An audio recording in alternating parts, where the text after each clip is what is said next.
committed to giving a clean, transparent and responsible government.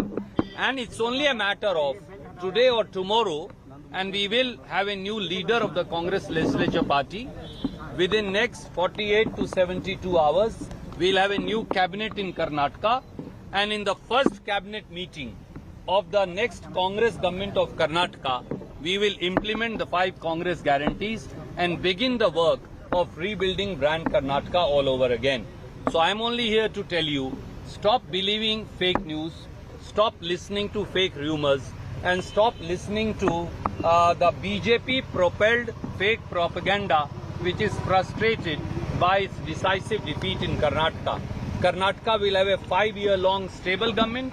Karnataka will have a Congress government committed to peace, progress and harmony. Karnataka will ensure that the 5 Congress guarantees are implemented as promised by Shri Rahul Gandhi. And Kharge Sahab is somebody who believes in 3 principles. I repeat again, the Congress president believes in 3 principles: consensus, unanimity and unity. Shri Mallikarjun Kharge ji, who has been authorized to appoint the next leader of the Congress Legislature Party by the Congress Legislature Party, will announce after holding due deliberations. मित्रों, साथियों, मैं आपके समक्ष केवल ये कहने को उपस्थित हुआ हूं कि बहुत सारे टेलीविजन चैनल बहुत सारी फेक न्यूज चला रहे हैं, बहुत सारे फेक कार्ड्स दिखा रहे हैं, बहुत सारी मिथ्या और झूठी तिथियां घोषित कर रहे हैं। इनमें कोई सच्चाई नहीं। श्री मलिक, आप आ जाइए मेरी जगह, आप बाइट दे दीजिए। आप पूरी कर लीजिए। When will expect? You have this much sense of responsibility, यार। तो कृपया करके झूठी खबरों और भाजपा की अफवाहों पर विश्वास मत करिए। श्री मल्लिकार्जुन खड़गे जी, जिनको कांग्रेस विधायक दल ने सर्वसम्मति से ये अख्तियार दिया है कि वो कांग्रेस का अगला विधायक दल का नेता एंड कॉन्सिक्वेंटली मुख्यमंत्री घोषित करें, वो बाकायदा संपूर्ण चर्चा कर रहे हैं। हमारे ऊपर मोदी जी 10-10, 15-15 दिन में निर्णय करते हैं। मल्लिकार्जुन खड़गे जी 2 दिन से डेलिब्रेशंस कर रहे हैं। हो सकता है आज, हो सकता है कल तक हम आपको ये निर्णय बता देंगे। इसलिए जल्दी मत करिए, विचलित मत होइए, अपने दर्शकों और पाठकों को झूठी खबरें मत दिखाइए। कांग्रेस पार्टी की अगली कांग्रेस की सरकार कर्नाटक में 6.5 करोड़ कन्नडिगाओं के लिए काम करने के लिए प्रतिबद्ध है। हम कांग्रेस की 5 गारंटियां मंत्रिमंडल की पहली बैठक में, जैसा राहुल गांधी जी ने और जैसा खड़गे साहब ने कहा, उन्हें लागू करके दिखाएंगे। भारतीय जनता पार्टी अपनी करारी हार से बौखलाई हुई है, विचलित है, और इसीलिए वो झूठा प्रोपेगेंडा और प्रपंच टेलीविजन के माध्यम से और उनका सोशल मीडिया अजीबोगरीब खबरें चलवा रहा है। उन पर विश्वास मत कीजिए। हम कांग्रेस ब्रांड कर्नाटका का पुनर्निर्माण करेंगे। हम एक काबिल सरकार कर्नाटका को देंगे, एक ट्रांसपेरेंट, अकाउंटेबल और ईमानदार सरकार कर्नाटक को देंगे। 40% कमीशन का अंत करेंगे और ये सुनिश्चित करेंगे कि हम हर कन्नडिगा के लिए 6.5 करोड़ कन्नडिगा हमारे भाई और बहन हमारी इकलौती प्राथमिकता हैं और हम उन सब के लिए काम करेंगे। That was Randeep Singh Surjewala, the Congress leader, and also the media in charge of the Congress party, coming out and saying, do not listen to the rumor mongering, and he blames the BJP for it. I want to cut across to my colleague Pallavi, who's with us on the broadcast. Pallavi, Mr. Surjewala saying that don't listen to the canards which are being spread by the BJP. We are deliberating. We'll come out with the decision in the next 24 to 48 hours. And there are some very important points he made, and I think he's also trying to give a clear-cut messaging. You know, for example, when he said that the Congress president is going to appoint the new chief minister of Karnataka, I think it is very clear that the Congress does not want to look as the Gandhis taking a final call. Yes, both DK Shivakumar and Siddaramaiah have gone inside to meet Rahul Gandhi, but to say that Rahul Gandhi is taking a final call is not correct. In fact, yesterday when Rahul Gandhi met Mr. Kharge, he told him very categorically that you you are the Congress president, you are from Karnataka, we have no preferences, so you decide who's going to become the become the chief minister. That's one perception which the Congress party really wants to make, that a final call is going to be made by the Congress president in consultation, of course, with the other stakeholders. Second is very clear now, either late tonight, but that is exactly what we have been told, that an announcement is likely now tomorrow only on who's going to become the CM. No finality on any formula, no agreement, no disagreement has been put on record as yet. So as far as the Congress party is concerned, it's still an ongoing story. According to them, it's a developing story, and therefore all this talk about who said what and rejected what, according to Congress sources, is just what they say is conjecture on the part of the two main stakeholders. They also said, we understand that both DK Shivakumar and Siddaramaiah and their respective supporters would certainly want to push for their candidate. But, you know, the Congress party has to look at the picture beyond this and also at the larger picture.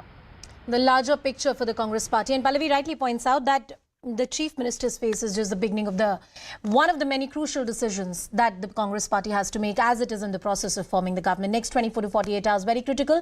Let's see if there's any announcement that come today's evening. Yash, my colleague, is also joining us live. He's been tracking all the developments from Mr. Kharge's residence, what's happening at the Congress party right now. Yash, there's a clarification, caveat, or many would say precautionary warning coming in from the Congress party. Do not believe in rumors. We're still deliberating. We're thinking. Well, absolutely, and this very message by Mr. Surjewala actually points to one fact, that the Congress doesn't want anyone to tamper with their image right now. And in fact, the moment Mr. Surjewala walked out of this very door from Mr. Mallikarjun Kharge's residence, we thought that there must be something concrete which could be announced by Mr. Randeep Singh Surjewala. But in fact, he came out and talked about the deliberations which are going on right now at Mr. Kharge's residence. He said, and he maintains, that all the deliberations will come to end once the decision will be made, and he has said that that decision will be made by the AICC president, Mr. Mallikarjun Kharge. And in fact, he also maintains that today or tomorrow, maximum 2 days, 48 hours is the time when we will be having the Chief Minister's name out, and in fact within 72 hours the cabinet's details will also be out. So one thing is very clear, the Congress wants to douse all the speculations which are going around, and in fact they want to make one thing very clear, it's Mr. Mallikarjun Kharge who's taking the calls in this entire matter. And in fact when we also tried to ask him about why Mr. DK Shivakumar is here and why not Mr. Siddaramaiah, he didn't answer to any of those questions, because that is a very pertinent point right now, is to why only DK Shivakumar is here and why not Mr. Siddaramaiah. Because in fact, since this all began in the national capital, we haven't seen any address or any spectacle by these two tall leaders together. What we can say about this current situation is that the deliberations are on. The party is lamenting on the fact that all the decisions will be taken by the top brass, which is centered to Mallikarjun Kharge. And in fact, we know that in fact the Gandhis are also involved in these sorts of decision making. In fact, Sonia Gandhi herself calling both the leaders, talking to them separately and giving them assurances to as to what they have done for the party will not go in vain and they will be awarded for that. So the message is very clear from the Congress. In next 48 hours, the CM's face will be announced, and in fact, in next 72 hours maximum, the cabinet will be the cabinet details will be out. And in fact, he also went on to say that moment the cabinet is constituted, the promises which the Congress had made during the 5 guarantees, the 5 guarantees are being talked about, and they were the primary reason, or one of the key things that the Congress party had pointed out while they were actively campaigning in the state. My colleague Shirin Elizabeth, Arun Dhata are also with us on the broadcast. Pallavi and Yash continue to stay with us. Shirin, coming to you, have been tracking all the developments, all the political hustle bustle for the last 24 to 48 hours. Take us through what has happened at Mr. Kharge's residence, the hectic meetings that we have seen so far. There's also a clarification of sort coming in on the role of Rahul Gandhi. Tell us about the meetings that have already happened and what's likely to happen through the day. Well, clearly the day started with a very crucial meeting between Rahul Gandhi and Siddaramaiah, where it was in fact a one-on-one meeting which went on for about half an hour. Later at about 12:30, there was in fact a one-on-one meeting with Rahul Gandhi and DK Shivakumar that in fact went on for over an hour, where DK Suresh, the brother of DK Shivakumar, was also present. Now, later when, the Siddaramaiah, after the meeting, when he was leaving, his supporters, of course, was showing victory signs, saying that the final deal has been done, Siddaramaiah's name has been finalized, and perhaps that is why we have seen later a number of DK's supporters very angrily protesting outside 10 Janpath against the decision. They had posters in their hand which said that DK Shivakumar is the future of Karnataka. He should be the chief minister. So there was, of course, a lot of aggression that was shown by the supporters of DKS, and perhaps that is why we are seeing that while DK Shivakumar is inside the residence of Mallikarjun Kharge at 10 Rajaji Road, there was in fact a press briefing right now by Randeep Singh Surjewala, where he tried to avoid any sort of speculation. We have seen that both the sides, when it comes to Siddaramaiah and DK Shivakumar, the supporters are emotionally very high at the moment. They want their leader to be the chief minister. So to avoid any sort of aggression on ground, to avoid any sort of protest or revolt, perhaps that is why we are seeing that Randeep Singh Surjewala came out, made this statement where he has said that there should be no speculation because the deliberation is still underway, and which is true because DK Shivakumar, after meeting Rahul Gandhi, straight came to the residence of the AICC President Mallikarjun Kharge, and he has been here for over an hour now. Randeep Singh Surjewala is also inside. So the meetings after meetings are going on. Deliberation is still underway, is what the Congress has been saying. But of course, they have been clearly stating that in the timeline of 24 to 48 hours, a decision will be made. New cabinet meeting will also, the cabinet selection meeting will also take place in next 24 to 48 hours. So that is the assurance that Randeep Singh Surjewala, who has come out and has given at this moment. Cutting across to Arun Dhata as well. Arun, the man, Mr. DK Shivakumar, he has much at stake. So is at stake for Mr. Siddaramaiah as well. But it's not going to be a cakewalk for Mr. Siddaramaiah, despite having the majority of the MLAs on their side. At least that's what sources have indicated.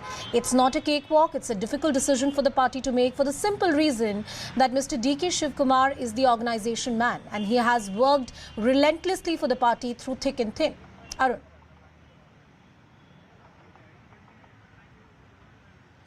Well, that's right, because a state chief is always a very, very important person. And remember that it was DK Shivakumar, under whose leadership Congress fought the elections in Karnataka. And therefore, we had seen how adamant he is on his demand that he will only go for the chief ministerial post. Otherwise, he will not be part of the government. And he has already given ample signals to this direction. In fact, when he was in Karnataka, he was saying that he is going to Delhi to meet Sonia Gandhi, because we know that both Sonia Gandhi and DK Shivakumar share very cordial relationship. They respect each other. And in fact, DK Shivakumar has in fact proven himself at various instances in the past. He was the one who was in fact managing MLAs when they were brought in from Maharashtra to Karnataka. In fact, he was also a huge help for the Congress party in Assam as well. In fact, if we not forget, during the time of Ahmed Patel, when he was out of India, Sonia Gandhi called him and asked him to manage things, and he was holidaying at that point in time, but he still ensured that whatever Sonia Gandhi wanted from him at that point in time, that is delivered. And therefore now that's the point which he's making, that Sonia Gandhi knows what I have done, and therefore I'm going to Delhi to meet her. Now today morning we have known that Sonia Gandhi herself spoke to DK Shivakumar and Siddaramaiah, trying to explain the situation to them, that how important it is actually for them to stay together and to take party forward, because it's a huge victory for the Congress party, and a huge It's indeed a huge victory for the Congress party, as my colleague Arun was pointing out. I want to cut back to Pallavi, who has been tracking all the developments. Pallavi, the fact that Mr. Surjewala specifically came out and said that, listen, don't listen to this rumor mongering, don't listen to the wrong sources of news. This is wrong information which is being planted by the party. And the Congress party, I believe, for the last 2 days, as you've pointed out, has maintained this stance that there is no inordinate delay. This is a reasonable time that any party would take to come to a decision. And that's the point they continue to reiterate, that we're a party with some degree of internal processes and democracy, and we're just doing our job. Well, I mean, to be fair to them, it's actually been just 3 days, but it's also been 3 days without missing out on any of the drama. In fact, early this morning, Jairam Ramesh had tweeted out and he gave instances when the BJP had taken over 10 days to form the government, whether it was in Maharashtra, whether it was Assam, and so on and so forth. But I think the Congress also understands the urgency of announcing the CM, because the longer you take, the more you're going to see these pictures out on the streets of both their supporters. You know, I mean, just imagine DK Shivakumar is inside having a conversation with Rahul Gandhi, and outside his residence you have, for example, DK Shivakumar's supporters clamoring for him to become the chief minister. So, you know, this doesn't look like a party which is in control. It doesn't look like as whether the Congress High Command is in control of the situation, and they certainly look very, very helpless. So that's also one reason why the Congress party, despite making the point that we are not under any pressure, are very much keen that this matter should be resolved as soon as possible. Matters should be resolved as soon as possible. Pallavi, in all fairness, would it be correct to draw any kind of parallels with Rajasthan? I mean, that's one thing you've pointed out, that whether it's the rotational chief minister formula, all three sides, the party, Mr. DK Shivakumar, Mr. Siddaramaiah, none of the side has been very keen on this particular formula. But is it too early to rule it out completely?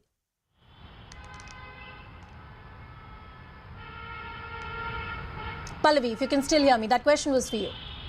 Okay, I'm sorry I missed out on that question. Pallavi, well, I'm going to be a little bit more careful, Anusha. Yeah, please go ahead. I'm going to be a little bit more careful. I would ideally want to wait for the press conference to take place.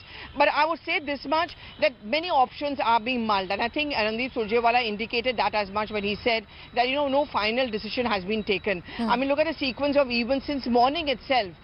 You know, first of all, till 1 a.m. this morning, there was a meeting between Siddaramaiah and Randeep Surjewala. And after that, there have been endless rounds of meetings. That one critical meeting has still not taken place. And that is a joint meeting of DK Shivakumar and Siddaramaiah along with the Congress president. That is actually the moment that happens, you'll get an idea that things are finally in the final stage, and that announcement is just a matter of time. Till then, you know, what the Congress is doing and the leadership is doing, listening to both the versions and the other sides as well. It's not just about DK and Siddaramaiah. There's Z. Parmeshwara also, there's MB Patil also. So all of their words are being heard out. You know, this is something which was made clear yesterday, and we broke that story yesterday, Anusha. The SC Muslims women, they are the ones who voted for the Congress party. They are going to be a part of the government formation, either by way of representative ministers. The caste community formula will have to be get right. That balance will have to be there. But the first task is the CM, and the main job of the CM will be to ensure one, governance, second is stability, and at least this public bickering needs to stop. And therefore several formulas are being discussed. The 2025 formula for DK Shivakumar is also being chattered about, but his supporters clearly say no. The one who becomes the CM first usually doesn't give up the position. That's been the track record within the Congress.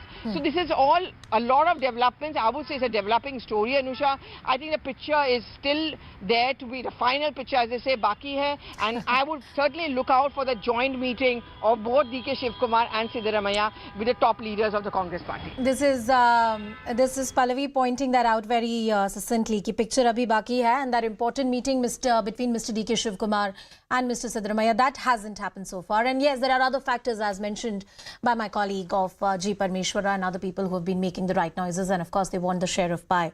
Shirin Elizabeth continues to be with us on the broadcast. Shirin, what kind of political hustle-bustle, the statements that we have heard from DK Shivakumar, Mr. Siddaramaiah so far?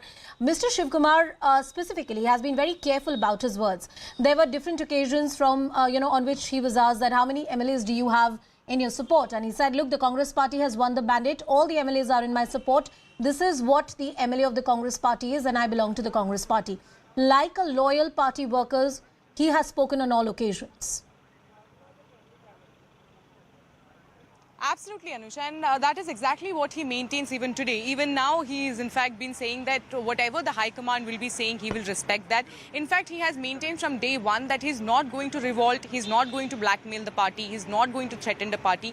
But at the same time, he maintains that his loyalty will be rewarded. He also calls that the loyalty is the royalty. So clearly, he expects that kind of reward as far as the chief ministerial position is concerned. Now, what is really happening over here is that after meeting Rahul Gandhi, where of course we were told that it is going to be a one-on-one meeting between Rahul Gandhi and DK Shivakumar, but later in about 15 to 20 minutes we have seen how DK Suresh, who is the brother of DK Shivakumar, also entered the picture. He was also there in the meeting. Now, after about an hour, he came straight to Mallikarjun Kharge's residence here at 10 Rajaji Marg. Now, since then, there is in fact a closed-door meeting that is going on. Now, in between the meeting, Randeep Singh Surjewala coming out and saying that whatever is being run, the speculation should be avoided completely. There is no decision that has been taken. Deliberation is still underway. That is clearly signaling the kind of protest that we have seen, the kind of sloganeering that we have seen outside the residence of Rahul Gandhi, where the supporters of DK Shivakumar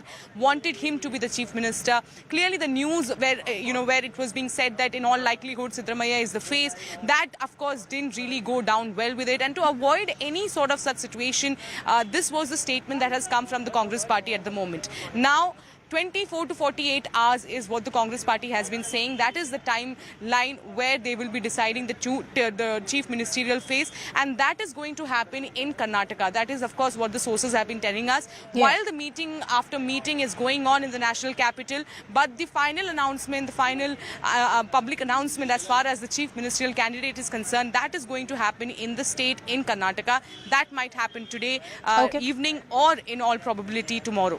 Pallavi, cutting across to you once again, what will be the role of Rahul Gandhi? Well, the party would want to be a bit careful. He doesn't have an official position within the Congress party, as in he's not the Congress president at this point in time. There are various senior leaders who are there right now, Mr. Mallikarjun Kharge being the senior most. I want to cut across to Yash, who's with us on the broadcast. Yash, there was a bit that came from Mr. Surjewala on the role of Rahul Gandhi as well. And he continues to be part of all the crucial meetings which are happening right now.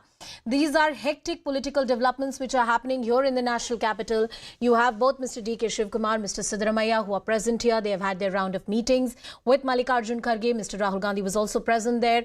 As Pallavi pointed out some time ago, that the most important one, which is between Mr. DK Shivakumar, Mr. Siddaramaiah, with the Congress party leaders like Mr. Kharge and Rahul Gandhi present there, that meeting hasn't happened, where all sides sit together on the table and come up with a solution. And that only means that the thinking is still underway. This is not going to be a cakewalk for Mr. Siddaramaiah, for the simple reason that Mr. DK Shivakumar is the organization man. Though he might have his sway and power, political or electoral prowess, limited to certain districts or parts of Karnataka, but the manner in which he has played a crucial role in the organization of the Congress party, that's something that the party has to take care of. And yes, he has been the troubleshooter for the Congress party, much beyond the state of Karnataka as well. We continue to stay on this big story right now, slipping into a very short break. Stay tuned.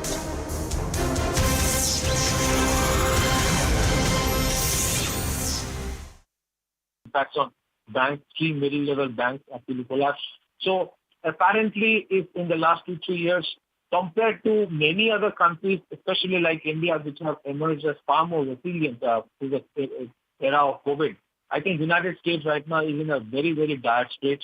The debt default crisis can have profound implications. While quad is very important, there's no denial of that. But, your ability to have, defense capability for dealing with global challenges only comes from your strong economy. And if the economy itself is in a dire state, then invariably the focus will go somewhere else, which is in the economy. And I want to reiterate here one very important point.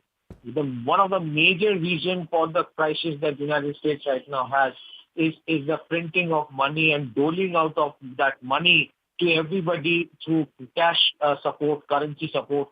That is something which many of the states, unfortunately, in India are trying to do, for the sake of winning elections. That is dangerous for any country. India got saved during the COVID period because we did not do anything like that. We did not print money and give cash support to people. Instead, the government of India gave vaccines, gave free additional rations, which is far more pragmatic. That is why India was saved. But I think the strength of the Quad as a whole comes from their economies. If the economy of the most powerful nation of Quad is in crisis, then invariably the meeting of Quad itself gets compromised or, gets diluted. And so I think in that way, yes, this meeting can be deferred for some time because the priority right now invariably is to make sure that whatever challenges the United States faces gets, addressed, because eventually everything said and done, dollar remains the reserve currency of the world. Any kind of major crisis in the American economy would have an impact on dollar and global trade. Right. And that would have an impact on every country, including that of India or Australia. Prime Minister Anthony Albanese has cancelled Quad meeting after United States President Joe Biden pulled out.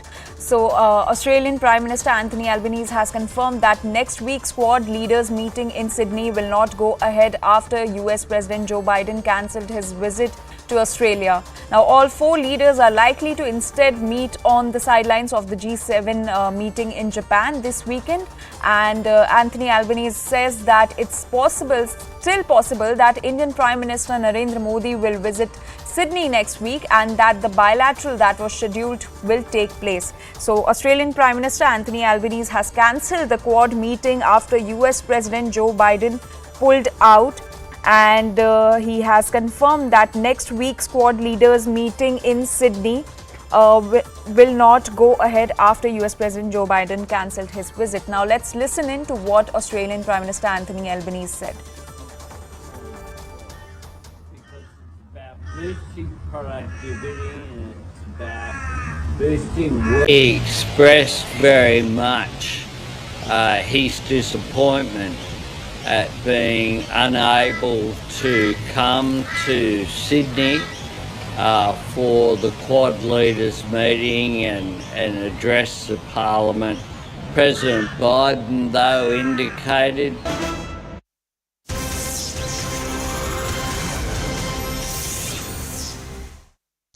Welcome back, and here's another important story. The filmmakers of the movie called Kerala Story have countered the doubters. They've given a platform to the victims of radicalization at an event in Mumbai. Cutting across to that event right now.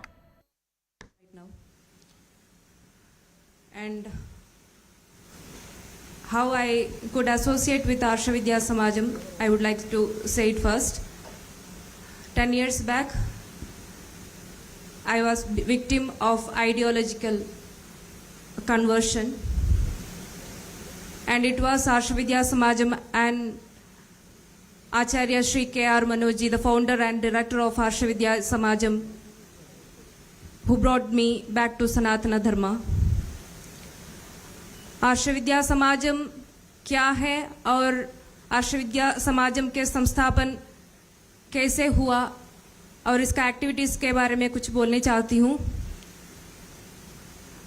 1999 में आर्ष विद्या समाजम का संस्थापन हुई है। आचार्य Shri KR. मनोजी ने संस्थापन किए थे और इसका मिशन जो वेद ग्रंथों में लिखी हुई है, ईश्वर का वाणी होती है, कृण्वन्तो विश्वमार्यम, let the universe fill with noble ones. ये मिशन पूरा करने के लिए, to fulfil the mission, Arsha Vidya Samajam is established. ये मिशन पूरा करने के लिए कैसे करें? सनातन धर्म का पंच कर्तव्य का पालन करना चाहिए। पंच कर्तव्य मतलब सनातन धर्म का सही अध्ययन, अनुष्ठान, सही तरह की प्रचारण, अध्यापन और संरक्षण होना चाहिए। ऐसे ही हमारे कृण्वन्तो विश्वमार्यम पूरा कर सकेगा। तो इसलिए संस्थापन हुई थी आर्ष विद्या समाजम। इसके लिए 4 कोर्सेस भी तैयारी की गई। आध्यात्मिक शास्त्रम नाम से सनातन धर्म को पद परिचय से सिखाने के लिए कंपैरेटिव रिलीजन भी इसमें इंक्लूड किए गए, ताकि सनातन धर्म और दूसरी मतों के बारे में भी टर्मिनोलॉजी से लेकर एक सिस्टमैटिक स्टडीज करने के लिए। और भारतीय संस्कृति नाम की एक कोर्स है, to learn about the real history, cultural history, social history, independence history, everything. वो असली हिस्ट्री लर्न करने के लिए सीखने के लिए ये कल्चरल हेरिटेज ऑफ इंडिया मतलब भारतीय संस्कृति कोर्स तैयारी की गई है और आशा योग विद्या यानी शिवशक्ति क्रिया योग विद्या भी सिखाने के लिए एक शिवशक्ति योगा कोर्स भी तैयारी किया गया और स्टूडेंट्स एक्सलेंस प्रोग्राम करके फिर एक कोर्स भी है बच्चों को हमारे धर्म को और हमारे राष्ट्र की चरित्र के बारे में सीखने के लिए एक मौका देने के लिए और ये कोर्सेस सिखाते हमारे समाज में श्रेष्ठता लाने की कोशिश करते ही हर एक सिचुएशन में धर्म संरक्षण करना इतना मुश्किल थी पुरानी दुनिया में जब भगवान श्री कृष्ण परमात्मा आए थे और श्री रामचंद्र आए थे तभी एक या दो आदमियों को मारने से धर्म संरक्षण होती थी मगर आजकल एक या दो बल्कि thousands ऑफ पीपल को मारने से धर्म संरक्षण नहीं होगा बल्कि आइडियोलॉजी के साथ वार करना ही पड़ती है जो ideology which is against humanism which is against the peace and harmony of the entire universe. So we had to do another activity that is bringing back those who are misguided by other ideologies such which is anti-national and anti-humanism like ideologies. उस वक्त मत परिवर्तन का मतांतरण का बहुत बड़ा problem हमारे समाज में हो रही थी तो वहाँ उस वक्त ये हमारे कोर्स सिखाकर जो कुछ लोग हमारे धर्म से दूसरी एक आइडियोलॉजी में बिना पढ़कर My colleague Preeti is joining us on the broadcast on this event which is happening. There are various questions that were raised about the factual credibility and the factual basis on which this movie is made. The key criticism that had come in for this movie, which is doing commercially reasonably well, is that it's not based on authenticated fact, and even some people called it propaganda. That's why it was banned in the state of West Bengal and a shadow ban of sort in the state of Tamil Nadu. Preeti, tell us about this event. What's happening right now? 26 survivors on stage. Yes, the 26 victims are present for the first time. The filmmaker Vipul Amrutnal Shah, along with the director and the entire cast, they are facing the camera for the first time. And even the 26 victim girls who are present for the press conference, and they are saying that the filmmaker, along with the 26 victim girls, they will form one NGO and they will start one shelter home for such girls who are the victim of the radicalization, and they will form this NGO in the Kerala, and they will form one home shelter for these girls. And these girls are telling the story for the first time in front of the media. They are saying that how they have been converted into Islam and how they've been sent towards Syria and how they are forced to work with the ISIS. So now these girls are telling the stories and they are saying that they will form one shelter home. They want to start one NGO for these girls. Society is not accepting currently them right now, and they are telling the stories for the first time with the media. Preeti, as you get us all those details, which is tell us a bit about this organization which has put the survivors on stage. We heard the lady who was talking right now. She mentioned a particular organization which helped them come out of this radicalization. A bit more about the survivors, first of all. Yes, the girl's name is Preeti, and she's telling the stories with the media, like how she has been sent, how she has been converted into a different religion, and then she came back to her town, her home. During that time, people did not accept this girl, and during that time, one NGO helped her to come out of this tragedy, and now she is sharing her stories, like how she has been sent to, how she has been converted into Islam, and how she has been sent to outside, how the lawyer has to place with her. All right, Preeti, thank you so much for getting us all the details. We'll continue tracking this story and much more.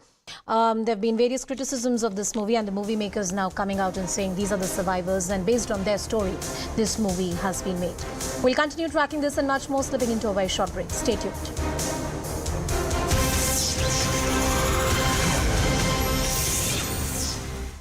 Can be deferred for some time because the priority right now invariably is to make sure that whatever challenges United States faces gets addressed, because eventually everything said and done, dollar remains the reserve currency of the world. any kind of major crisis in American economy would have an impact on dollar and global trade. Right. And that would have impact on every country, including that of India or Australia. Prime Minister Anthony Albanese has cancelled Quad meeting after United States President Joe Biden pulled out. So, Australian Prime Minister Anthony Albanese has confirmed that next week's Quad leaders meeting in Sydney will not go ahead after US President Joe Biden cancelled his visit to Australia. Now, all four leaders are likely to instead meet on the sidelines of the G7 meeting in Japan this weekend. And Anthony Albanese says that it's still possible that Indian Prime Minister Narendra Modi will visit Sydney next week and that the bilateral that was scheduled will take place. So, Australian Prime Minister Anthony Albanese has cancelled the Quad meeting after US President Joe Biden pulled out. And he has confirmed that next week's Quad leaders meeting in Sydney will not go ahead after US President Joe Biden cancelled his visit. Now let's listen in to what Australian Prime Minister Anthony Albanese said. Boosting productivity and it's about boosting work. He expressed very much his disappointment at being unable to come to Sydney for the Quad leaders meeting and address the Parliament. President Biden, though, indicated that he was very much looking forward to coming down at a future date when it can be. CNN News 18's Abhishek Jha is joining us. Abhishek, why did US President Joe Biden cancel his visit to Australia, after which Australian Prime Minister Anthony Albanese has also confirmed that the Quad meeting has been cancelled? So this cancellation is coming at the last moment because only yesterday evening, India has also announced Prime Minister's whole visit schedule, including from Hiroshima to Papua New Guinea, to Australia, where Prime Minister was to take part in this Quad meeting, where President Biden was expected to go. But somehow President Biden has been forced to turn his attention to the domestic politics as he works to hash out a deal with his opposition Republicans to prevent the U.S. from defaulting on its debt at the end of this month. So these negotiations are very important and of prime concern of Joe Biden and the U.S. government right now, and probably for those negotiations and dealing, he had to cancel it to Australia. And since the Quad Leaders Summit has been with the idea that all the leaders must be present physically to have discussion on the security and trade aspect of Indo-Pacific and the Quad overall concept, this meeting has been cancelled. And Anthony Albanese, Australian Prime Minister, has just announced that this meeting will not take place, and all the four leaders, Prime Minister Modi, Australian Prime Minister Anthony Albanese, US President Joe Biden, and Japanese Prime Minister Fumio Kishida will try to squeeze in some time to meet.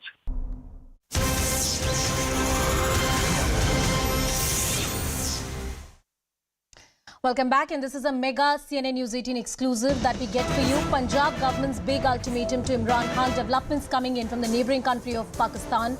And Punjab government has said that the handover of the terrorists should happen.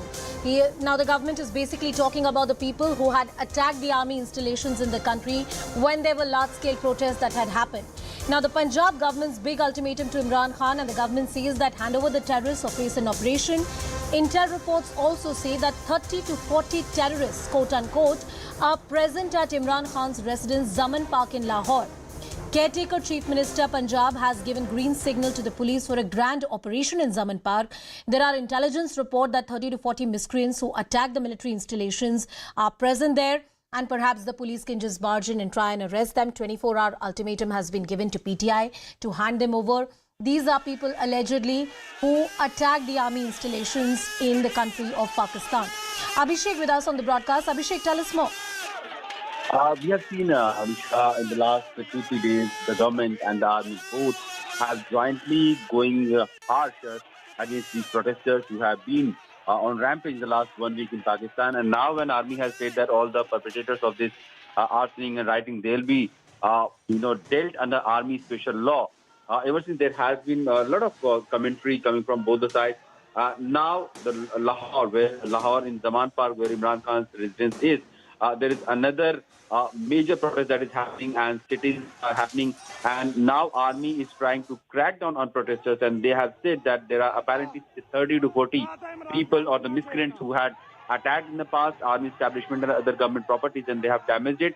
And those 30 to 50 miscreants who are still inside Imran Khan's house and other places, they either the protesters hand them over to the army or the police administration will crack down on them, and they will forcefully enter these buildings and take them out. But Abhishek, this is a stage set for another big confrontation. I mean, we remember the kind of violence, anarchy that we have seen in Pakistan. And if this kind of confrontation happens, that sets for the stage for another kind of civil unrest in the entire country. I mean, to some extent, you're right, Anusha, because in the last 1 week, what we have seen that protesters had come in large numbers on the streets of Pakistan. And initially, for the first 24 hours, there was not much of resistance from the army side or the police side. And we saw what happened across Pakistan, major protests and major property of army and army. They were attacked, now when army and the police officials are trying to bring the protesters down and book them under various penal codes in Pakistan, there is another angle to it that is unfolding, and in the garb of these miscreants and anti-national, they are trying to put all the senior leaders of Pakistan Tehreek-e-Insaf party behind bar and yet another attempt to curb democratic right of protesters as well. We'll have to see how this whole condition unfolds in the coming days in Pakistan. Abhishek, what is the official stand that PTI has taken over these people? I mean, have they said that they belong to the same mob that, barged into army installations and government-run offices and attacked property and people there? What is the party saying particularly about this allegation? Of course, I mean, it has been repeating the same line in the past that now army and the establishment are openly colluding together to try to, attack against protesters who are trying to do it in the most democratic way. They had accepted in the past that there had been some violence, but Imran Khan himself, he has been trying to call for a peaceful protest across Pakistan. But this peaceful protest has never has been peaceful in the past, and we have seen what protesters had done, torching homes of corps commander, barging into the garrison and, burning all the vehicles of army officials who were present on the scene. So clearly the violence of past has given a right or in a way a moral high ground for army and the police administration to crack down on the protesters. But at the same time, Imran Khan and his party and his senior leaders are still trying to claim that these protesters are trying to demonstrate under their democratic rights, and they are just siding along with Imran Khan's call for their Haqiqi Azadi or freedom of speech or freedom of rights and everything. Let's put this into larger context, Abhishek, as we were talking about the civil political unrest in the country of Pakistan. Multiple leaders of PTI were arrested earlier. They were also eventually released on bail by the courts. This has been a hectic round of confrontation of Imran Khan with the army and the government. Judiciary has come to his rescue to a certain extent, but this only points out that things are likely to get more confrontational and worse because Imran Khan hasn't pulled back any punches. Imran Khan has been very strong in his opinion. He has been saying the same thing. In fact, the whole background. And as you get us all the details, sorry to interrupt you there, Abhishek, Meher Tarar is also joining us on the broadcast. Thank you, Meher, for speaking with us. How do you see these developments? There's this big operation that can be done by the police authorities at Zaman Park. Wouldn't this set stage for another unrest, another trigger to massive unrest that we can see in the country?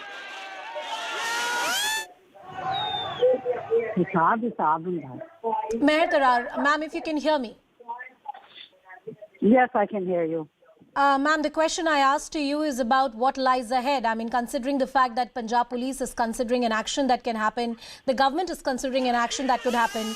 In Zaman Park, the word which is being used is terrorists, which are hiding there at the residence. Do you think this is a stage set for another round of confrontation?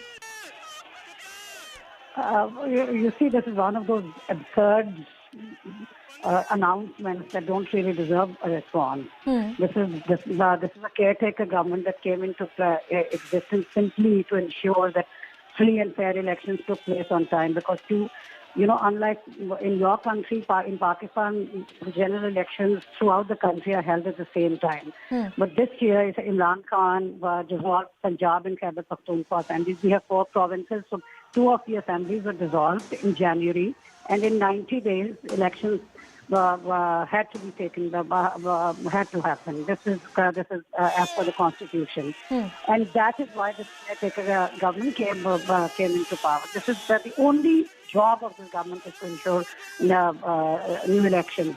Now, what has happened is Imran Khan, you see that reaction was extreme. That reaction was what happened that day, burning of after Imran Khan was arrested. It's not God forbid that that there had been an assassination attempt or something. Right. People should have shown restraint, but they didn't, and they did some crazy things. They burned properties. They went into the Corps Commander's house, which is a big question mark for a number of Pakistanis, even Imran Khan's detractors. That how could people go into houses? How could they enter places which are so heavily guarded all the time? That is a question that still remains to be seen. But obviously, this is one of those things that we'll never ever find out what really happened. Because I hope you understand what I'm saying. That I do. These are very heavily guarded places. Yeah. So for people, for random people to just walk in, it's like. It's like saying somebody going into the Prime Minister's house. But ma'am, has this affected Imran Khan's popularity in any way? Because he, the perception is that he has a massive popularity and public support at this point. Oh, that hasn't been dented, and the fact that you see after the unfortunate incidents of May 9, what happened was that there have been a number of incidents in which young men were killed. Young protesters were killed. Peaceful protesters were shot at point-blank range, and they were killed. And that is something the government is not going to take into consideration by using the excuse that they were shooting at protesters who were burning properties, and even though that is not what happened. Now, you see what they have been doing in the last few months is they have been targeting PTI Pakistan Tehreek-e-Insaf supporters from the Khyber Pakhtunkhwa province. Right. That is, the Pashtun, that is the Pashtun majority area. And basically what they are saying is, that all those people with beards and, conservative-looking Ma'am, all eyes on developments in Pakistan and how this pans out for the country. But thank you so much for sparing out your time and joining us on the show here on CNN News 18. There's some breaking news. Shifting our focus to Karnataka, what's happening here in Delhi. Now, Mr. Siddaramaiah, the Congress tall leader, was here in the national capital and he met top leaders here in Delhi of the Congress party. Sources indicate that he's likely to fly out of the national capital by 6 p.m. He's flying out of Delhi, hopefully reaching Karnataka. There were also certain rumors and there were certain speculations that the swearing in can happen actually by tomorrow. Cutting across to my colleague Pallavi, who is with us on the broadcast. Pallavi, Mr. Siddaramaiah likely to fly out? See, what I'm being told by Congress sources over here is that both Siddaramaiah and DK Shivakumar, in fact, most of the supporters have also been asked to go back to Bangalore because they really want to avoid, and this is what we were talking about, Anusha, these scenes of supporters agitating, demanding that their person should be made the same. That's what the Congress wants to avoid at this point of time and are kind of settling down. So the advice which has certainly gone is go back. So there's a possibility that Mr. Siddaramaiah goes back by 6 o'clock to Bangalore. Also possibility that DK Shivakumar goes back there. I think we can expect that announcement within 24 to 48 hours on who's going to become the next CM, that press conference, but it will definitely be a show of strength and a show of unity. Show of strength and show of unity. Pallavi, picking up from the point that you were earlier talking about, there's no joint meeting of Siddaramaiah, DKS, Rahul Gandhi, Mallikarjun Kharge that has happened so far. Will that happen? But I mean, it was supposed to have happened yesterday, and I think a joint meeting becomes very important because that shows that there is finally a clarity and a decision has been taken, and all is well. As I've been saying, also this is a fast developing story. Every minute, everything and the plans keep on changing. If finally both the sides agree to what has been decided, then of course that joint meeting will take place. But whenever that announcement takes place, preceding that announcement, you will get to see that photo opportunity where DK Shivakumar, Siddaramaiah, other stakeholders will all be present together. All be present together. And Pallavi, well, the big question is that if it's going to be Mr. Siddaramaiah, what will Mr. DK Shivakumar settle for, and vice versa? And those options perhaps need to be worked out. Yes, and I guess that's the reason why it's taking a bit of a time. Yeah. Because Sonia Gandhi having told DK Shivakumar that your loyalty is going to be rewarded, it is very imperative that the Congress sends out a message that those who work on the ground, who are building the organization, must also be given their due. DK Shivakumar took over as a state Congress president around 2.5 years back, especially when the Congress had performed very badly during the Karnataka Lok Sabha elections. And he took on this task, built the party bit by bit. And, we also see a lot of criticism vis-a-vis Sachin Pilot, how he's not got his due in Rajasthan. So I think at this point of time, the Congress wants to send out a right message that, yes, the cadre is valued. People who are loyal, who remain honest to the Gandhis, they are going to be valued. And hence, that time being taken to come out with an amicable solution. All right. Thank you, Pallavi, for putting all the details into perspective for us. There's some breaking news coming in. Let's cut across to that. The Congress party has slammed K. Sudhakar's turncoat remark against Siddaramaiah. Jairam Ramesh says that instead of understanding why he lost miserably, he is trying to play the mischief. That's the word coming in. K. Sudhakaran was not very kind when it came to the comments against Mr. Siddaramaiah. And now you have top leader like Mr. Jairam Ramesh coming to the defense of Mr. Siddaramaiah and saying that that's not a proper statement to use for a leader like Mr. Siddaramaiah. All these developments, these statements that come right now become crucial for the simple reason that there's a hectic power play here in the national capital. As we just reported a few seconds ago that Mr. Siddaramaiah is likely to fly out by 6 p.m. today, which means that some kind of arrangement has already been worked out.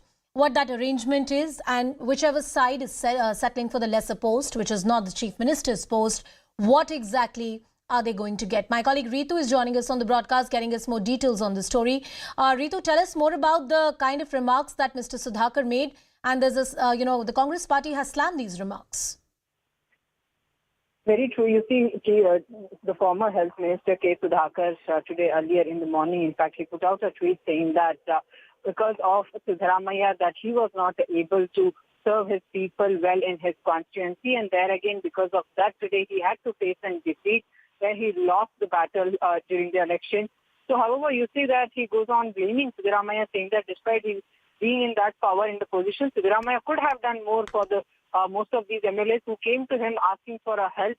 But, well, Siddaramaiah stated that he himself was helpless. Right after that, you see now, Dinesh Gundurao, the Congress MLA, in fact, also again, especially from the Siddaramaiah's camp itself, has come out and has slammed K. Sudhakar and also others who are trying to speak about Siddaramaiah being helpless to most of these people. So there you see now Dinesh Gundurao saying that it was all very much clear back then when he actually defected the party in 2019 during that whole of resort politics that we did see, and most of those 17 rebel MLAs were there from both JDS as well as from the Congress, and yes, Sudhakar, S.T. Somshekhar were also one among them. So well, they defected the party for their ambition. That was a complete greed for the power. That was very much clear in that way when they left the party. But today they are all trying to allegedly play smart, saying because of their defeat, are blaming Siddaramaiah here in a way indirectly, trying to support DK Shivakumar, the KPCC president, as well, trying out to put a message saying that they left the party. There might be a situation if Siddaramaiah is made. Many would come out and leave the party just like they did it. So yes, the party somewhere, the High Command has to ensure this time that DK Shivakumar is made as in the Karnataka's next Chief Minister. So all this is back and forth continuing here in the Karnataka, where the words are just escalating here. Thank you, Ritu, for putting all the developments into perspective. Moving on, we'll talk about the state of West Bengal now. There's another set of politics happening there. At least 9 people have died, have lost their lives, and several have been injured in an explosion at a factory in West Bengal's Agra. Leader of opposition in Bengal, Mr. Suvendu Adhikari, visited this site, the blast site, and demanded Chief Minister's resignation. Reports suggest that the blast took place inside an illegal firecracker factory. The case has been handed over to the Bengal CID, while BJP has demanded an NIA probe, claiming it was a bomb-making factory linked to the TMC. Bengal BJP Chief Sukanta Majumdar has also penned a letter to Home Minister Amit Shah demanding an NIA investigation. Chief Minister Mamata Banerjee has said that action will be taken against the accused. The government hasn't opposed the NIA probe but has slammed the BJP for politicizing the issue. Listen into the reactions coming in. Explosive bomb, ये आप देख लीजिए कैसे हादसा हुआ है। पूरा explosive बम है।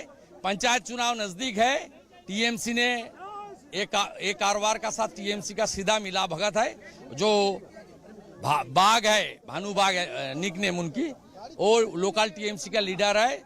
13 से 18 पंचायत का मेंबर भी था टीएमसी पार्टी। पावरफुल है due to Mamata Banerjee blessed him.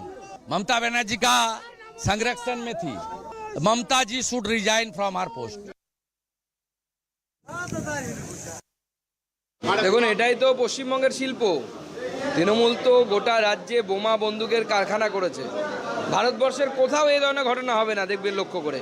শুধুমাত্র একটি রাজ্য, যে রাজ্যে এই ধরনের ঘটনা ঘটছে সেটা হচ্ছে পশ্চিমবঙ্গ। এবং মুখ্যমন্ত্রীর লজ্জাও নেই, মানে এরকম নির্লজ্জ মুখ্যমন্ত্রী আমরা অন্ততপক্ষে জীবনে দেখিনি। যে ল অ্যান্ড অর্ডার সিচুয়েশন, আমরা দাবি করছি এর এনআইএ তদন্ত হোক। আমি মাননীয় গৃহমন্ত্রীকে চিঠি লিখছি এনআইএ তদন্ত করার জন্য। If he is a Trinamool congressman, then why Bengal police arrested him at the time of Kali Puja because of illegal crackers, firecrackers, karkhana is there. But he was bailed from he has taken bail from the court. Trinamool Congress, because of the Trinamool Congress, he was arrested. And now that panchayat, few days ago, they have purchased this panchayat BJP and they have elected someone independent as a BJP panchayat. So these 2 months, our panchayat is also not there. Only BJP is there. So tell them not to do the politics. Tell them to do NIA or whatever. CBI, ED, whatever the agency they have, we don't have any objection. ये जो कारखाना, इसका मालिक है तृणमूल कांग्रेस का नेता। और ये जो पटाखा का पीछे पंचायत चुनाव के लिए बॉम्ब बनाने का काम चल रहा था, जितना विस्फोरण हुआ, जैसा विस्फोरण हुआ, एक कोई पटाखा कारखाना का विस्फोरण नहीं हो सकता है। इसके में बॉम्ब बनाने का सारे सामान मौजूद थे, इसीलिए विस्फोट इतना भयंकर आकार धारण किया। मैं ममता बनर्जी से दरखास्त करना चाहता हूँ, सचमुच आप एनआईए इंक्वायरी चाहते हैं तो राज्य सरकार का ओर से केंद्रों में इसका रिक्वेस्ट भेजिए जो हम एनआईए इंक्वायरी चाहते हैं, तब हम समझेंगे आपका इसमें रुचि है। মানে ওইসব কারবাই আমাদের চলছে, ওটা ইনভেস্টিগেশন ডিটেলস। মানে আমরা তো রেগুলারলি আমরা লিগ্যাল অ্যাকশন গুলো করছে, মানে রেড করছেন আর সিজার গুলো করছেন। আর এখন আমাদের প্রায়োরিটি এখানে যে বাকি রেস্কিউ অপারেশন কনক্লুড করার আছে, আর বাকি আমরা in the course of investigation.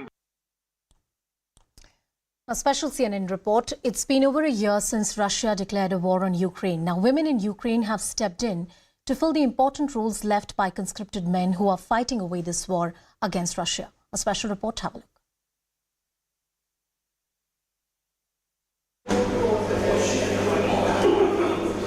In a man's world, war is changing everything.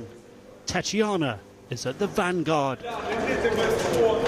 shattering Ukrainian coal mining history. A woman on her way to work 1,000 feet underground. It's normal, it's okay now? Yes.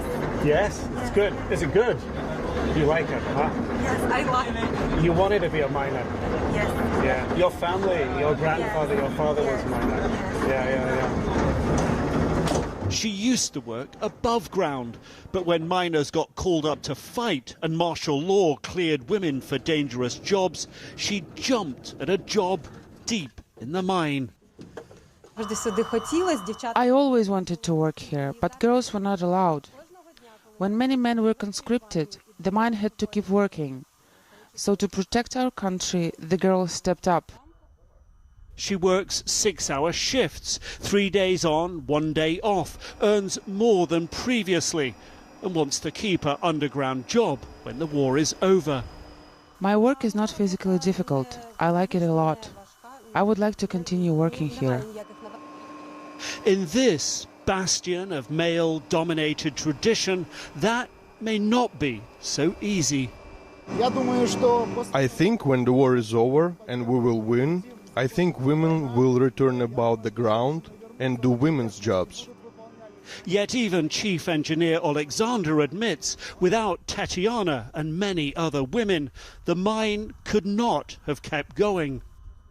Around 700 of our miners got called up to fight. Our women wanted to help both the mine and the country. So far, 46 women are working under the ground now.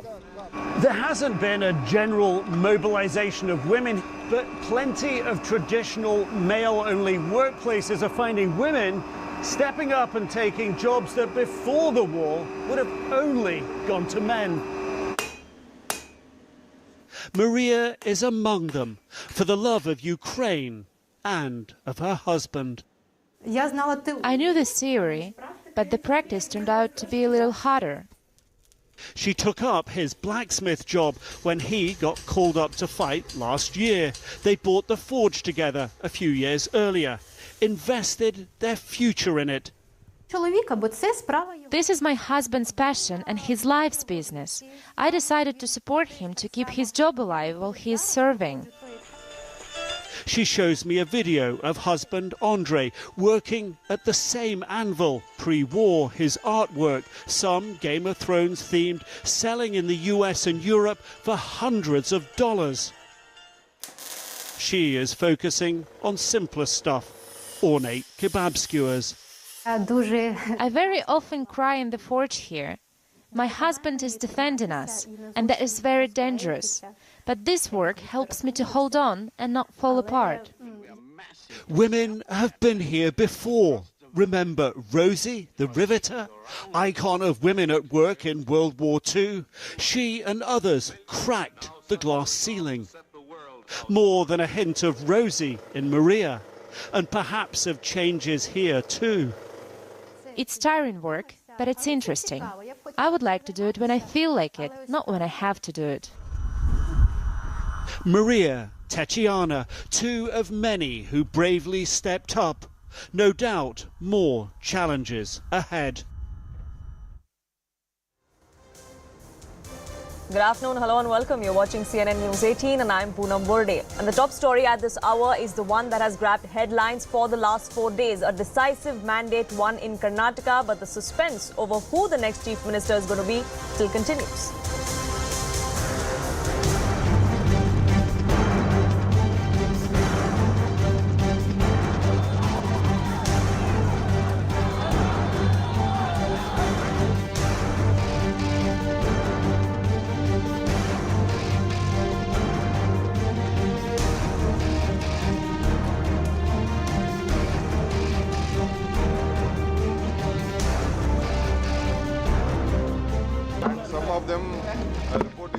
Resign and all nothing. My mother is my party. No question. My high command is there. My party is there. Our MLAs are there.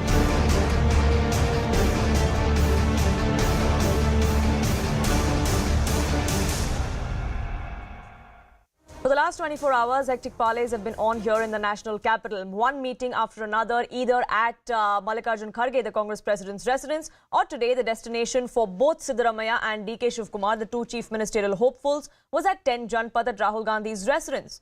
Just a short while ago, party's General Secretary and Member of Parliament Randeep Singh Surjewala came out and said that no speculation should be made. All these leaks in the media are nothing but rumours, he came out and said. He also added that Karnataka will get a stable government. The 5 guarantees as promised by the Congress party pre-elections will be fulfilled. Meanwhile, we're learning that even as the lobbying from both the DK Shivakumar side and from Siddaramaiah side is only getting more hectic, Sonia Gandhi has now intervened. She's played the peace broker, spoken to both of them, going on to assure DK Shivakumar that justice will be done and that his sacrifice will be rewarded. A hint, perhaps, that Siddaramaiah is the choice for the chief minister in the state next. A lot of speculation was going on, and there was, all of you were calling me incessantly. Deliberations are currently being held by Honorable Congress President Shri Mallikarjun Kharge ji. I have met up with PCC President and CLP leader myself. PCC President and CLP leader went and met Shri Rahul Gandhi today. They have also met the AICC President. AICC President has been authorized to appoint the new leader of the Congress Legislature Party unanimously. Please do not resort to any speculation. Do not resort to any speculation is what the Congress says, but there is no hint as to what the decision is going to be or when that decision is going to come to the fore. Yesterday we said that it was perhaps in the next 24 hours. Today it looks like it could be another 24 hours. DK Shivakumar is still in the national capital. Siddaramaiah could be heading to Bengaluru soon. Yash and Sharon, my colleagues, joining us for more on this. Sharon is reporting live from outside 10 Janpath, where we had Rahul Gandhi meet with both the CM hopefuls just a short while ago. Is there any more activity happening there? Have we seen any other leaders come and meet Rahul Gandhi, Sharon? Well, Poonam, there were in fact two meetings that were in fact lined up as far as Rahul Gandhi is concerned. It was first with Siddaramaiah and a one-on-one meeting that went on for about an hour.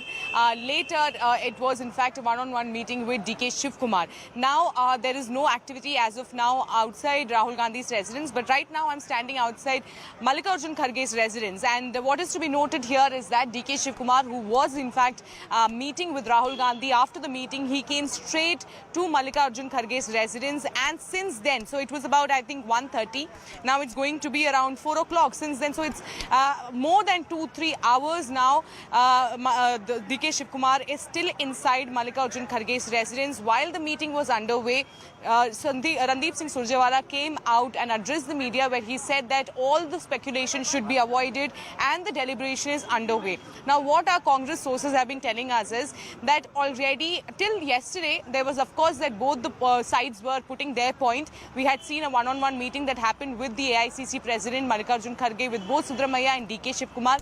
They put down their point. But today, the decision of the High Command, the decision of the Congress party was in fact told to them.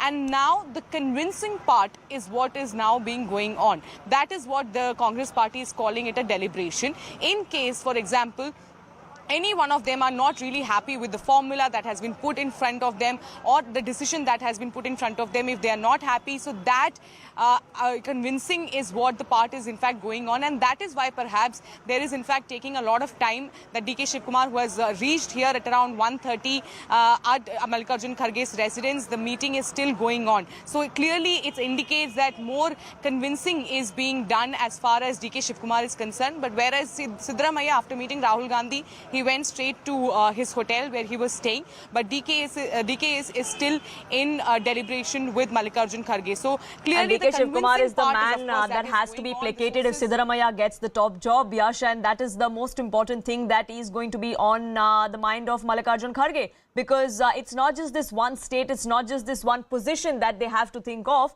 but they also have to think of what repercussions this decision is going to have for the next 5 years in the state, and of course for the general elections next year. There are 28 Lok Sabha MPs that come out of Karnataka. Well, absolutely. And in fact, the assembly elections are done and dusted, and now the Congress party is looking for the next few years. In fact, the very next year, in 2024, we have the general election where the Congress wants to actually leave a very strong footprint, where the leaders are coming out and stating that we want to win major chunk of those seats. But in fact, right now with these meetings and in fact with these optics, and in fact, Surjewala himself have to come out and state to the media that whatever is happening and what information is flowing is all speculation and nothing is true. And in fact, he also maintains that the deliberations are on. So this gives out a very clear message that Congress party is very much, they want to save their image, and in fact they want that their image shouldn't be harmed at any cost, because they're not looking for something just for these couple of years. They are looking to run a 5-year successful government, and in fact this is what the leaders have been maintaining, be it Siddaramaiah, be it Shivakumar. So right now, in fact, it's been almost 2.5-3 hours since DK Shivakumar had reached Mallikarjun Kharge's residence, and in fact that meeting is still currently on. But in fact, Surjewala had already left almost after 4 hours of deliberation, meetings and continuous consultation with the top brass of the parties. And in fact, what we are understanding right now is that more such deliberations will be done, because Surjewala has maintained that the decision about the CM post will be out in next 24 to 48 hours. and in next 24 hours of that 48 hours, we will have the Karnataka cabinet's information. So the party is maintaining that deliberations are on, and in fact they want to actually placate the leaders, because since the beginning we are given to understand and we are witnessing that both the leaders are not ready to budge. They are meeting with yesterday in fact they met Mallikarjun Kharge one after another, and today in similar fashion they met Rahul Gandhi at his residence, which is 10 Janpad, one after another. But nothing actually came out after those meetings as to, they didn't say anything to the media, or there was no official communication as to what transpired in those meetings. So one thing is, Poonam, is very clear right now, Congress doesn't want to actually leave any of its leader behind, because it wasn't just about winning the state election, it's also about leaving that footprint in the southern part of India, where Karnataka stands, where Karnataka is a very important state, where around 28 Lok Sabha seats come from. So this is a battle for Congress, even after winning the election, is to make the appropriate man, this chief minister, who can hold the post for them, who can actually convert this very similar fashion how people voted for them in assembly election. They want that similar thing to happen in Lok Sabha elections as well. So right now they're also considering all the caste dynamics, everything, each and every point is being deliberated by the top brass of the Congress. And in fact, going by what DK Shivakumar has maintained, he has actually maintained that he will not rebel if any sort of situation arises where he's not made the chief minister. But since he's the one who's speaking to media and in fact putting forward his point of view, we can understand one thing, that DK Shivakumar is continuously trying to portray himself as the leader who can actually take everyone together, be it the Lingayat community, be it the Vokaliga communities, be it the Muslims of Karnataka. So he is projecting himself someone who can actually take together each and every community, and in fact, and he can translate those people into votes for them in upcoming 2024 assembly election. And on the other hand, Siddaramaiah has maintained one very thing, and in fact he is someone who is known to be a tight-lipped politician who doesn't speak that much to the media, or in fact any sort of information also doesn't come that often from Siddaramaiah's side. So right now what the Congress is deciding and deliberating on the entire situation in Karnataka, in fact this is the place where all the deliberations are on, and in fact this has become the powerhouse for Karnataka Congress, for the National Congress, and in fact all the deliberations are on. In fact we are also given to understand Siddaramaiah could be heading to Karnataka. So can we see that as a message to the cadre that they have reached something concrete? And on the other hand, Surjewala coming out and stating that no, nothing has been decided yet. So these are the scenarios which are popping out from Mallikarjun Kharge's residence, where since morning and in fact since yesterday all the crucial meetings are underway. Crucial meetings are underway. Mallikarjun Kharge's residence is the epicenter of all the political activity as far as Karnataka is concerned.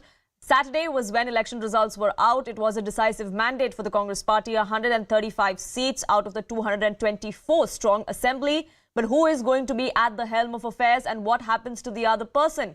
All of that is something that the Congress is deliberating upon. Arun Dhanta, my colleague, also joining us live. He's standing by outside Siddaramaiah's hotel. We're learning that the meeting with Mallikarjun Kharge is over. Mr. Siddaramaiah is already back at his hotel. Are we going to be seeing him stay put in the national capital, or is he going to be flying back to Bengaluru today itself?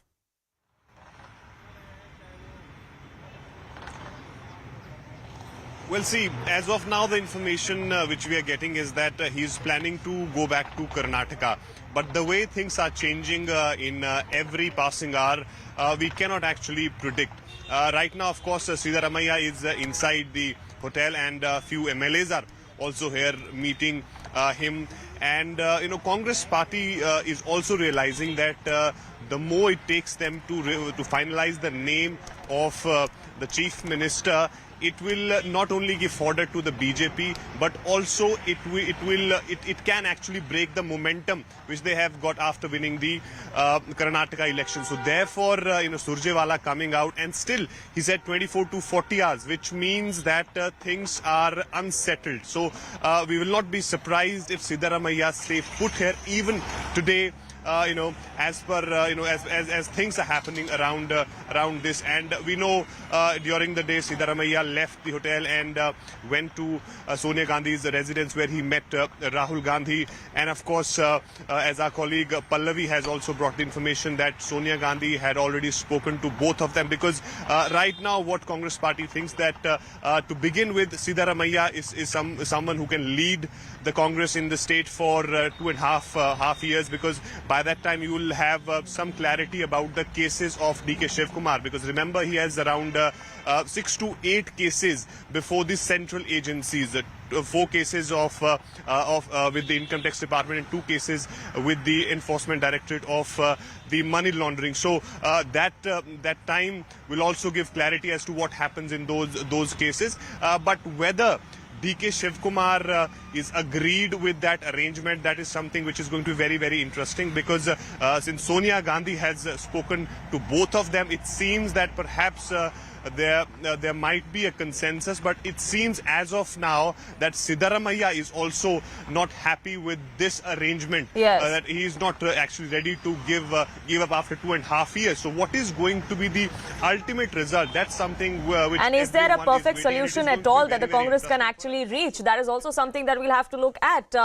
Whether any decision that they take, one party, one camp is always going to be miffed. Is that the situation the Congress is looking at? That is also something they will have to keep in mind while making that decision. But even as these hectic parleys are on, we're now learning that the top brass has asked all of these MLAs to return to Bengaluru. Remember, Siddaramaiah and DK Shivakumar had come along with their entourage, and Pallavi is getting us more details.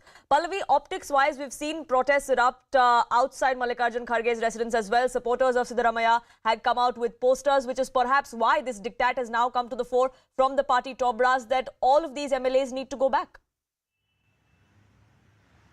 Absolutely. In fact, Poonam, DK Shivakumar supporters outside Rahul Gandhi's residence, even as he was huddled in a meeting with DK Shivakumar, has certainly not gone down well. The fact that Siddaramaiah supporters are doing pretty much the same is also not gone down very well, because the Congress party says that we have every right to take some time to decide how to make the government, who should become the chief minister, and what should be the formula which needs to be adopted. But if you keep on having this kind of a spectacle publicly, you're just helping the BJP to build up a narrative against us that the Congress party has not been able to make up its mind as to who should be the CM and who should form the government. So essentially, most of them have been asked, in fact all of them have been asked to go back to Bangalore and at least not make a public spectacle of the situation. But we know that emotions are very high at this point of time, as are the expectations, and I would say this is really the last leg of the final decision making. All inputs have been taken since the last 24 hours, and since morning we have been seeing, Poonam, the kind of meetings which have taken place. DK and Siddaramaiah meeting Rahul Gandhi, a meeting between DK Shivakumar and Mallikarjun Kharge. Sonia Gandhi also reassuring both of them that justice will be done, and what is most important is the government must go on. Rahul Gandhi also pretty much saying the same thing, that the focus must be on fulfilling of those 5 guarantees. So I think we are looking at the last stage, I would say, before the final decision is made. Only the official announcement now has to be made. A press conference will be called. Chances are very high that an announcement could be made in Bangalore, because that's usually the precedence. And most importantly, there will have to be a photo opportunity, a show of unity and unanimity in which the Congress president should be flanked by both Siddaramaiah as well as DK Shivakumar. Because I think that's the messaging which the Congress party would want to send out, that whatever may have been the hiccups, the final decision which has been taken is something which is making everyone happy.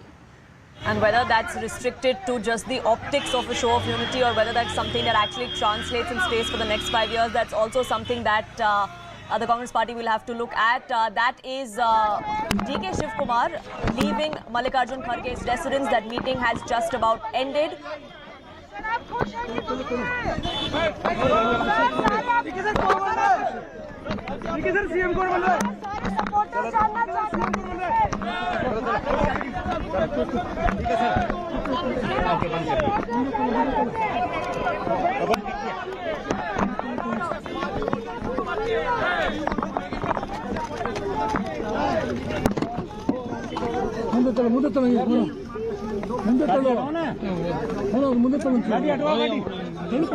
Many questions there, but zero answers coming to the fore from DK Shivakumar there, who's waiting to wade through the media persons and his supporters that have gathered outside Mallikarjun Kharge's residence. His car pretty much seems stuck amidst that melee that we're seeing outside the Congress president's residence there.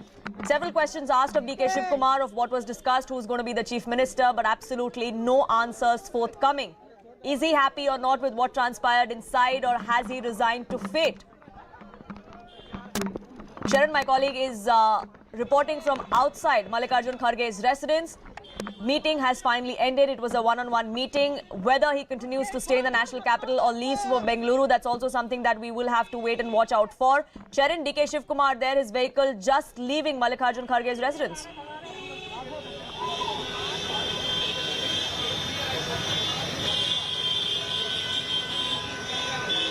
We'll try and reconnect with my colleague Sharin there, who perhaps is trailing DK Shivakumar, trying to get some answers from him or his supporters of what exactly transpired inside. Yash and Arundhanta also continue to be with us. Yash, you two are outside Mallikarjun Kharge's residence, I believe. Take us through what's happening.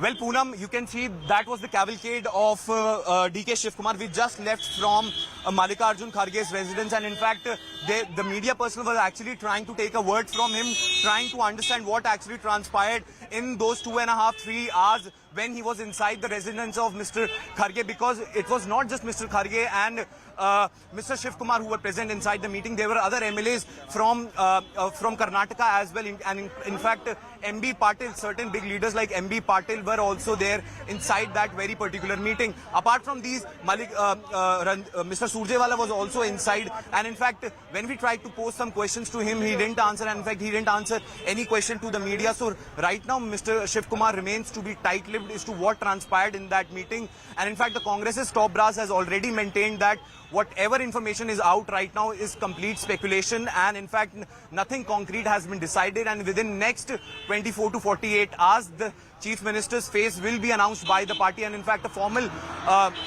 announcement will be made, and in fact, after those 48 hours, in the next subsequent 24 hours, which are like next 72 hours, the cabinet information will be out in the open for the public. And in fact, they also are lamenting on the very fact that the 5 guarantees which the Congress has promised about, those activities will be taken, all the things will be taken care of, and the moment the government will be formed, they will start working on those promises. So that this particular meeting at Sorry to interrupt you there, Yash, but Sharon's getting us some more information that's trickling in from the DK Shivakumar camp. And Sharon, we're learning that DK Shivakumar has set terms during his meeting with Mallikarjun Kharge. It's an absolute no for the Deputy Chief Minister's post.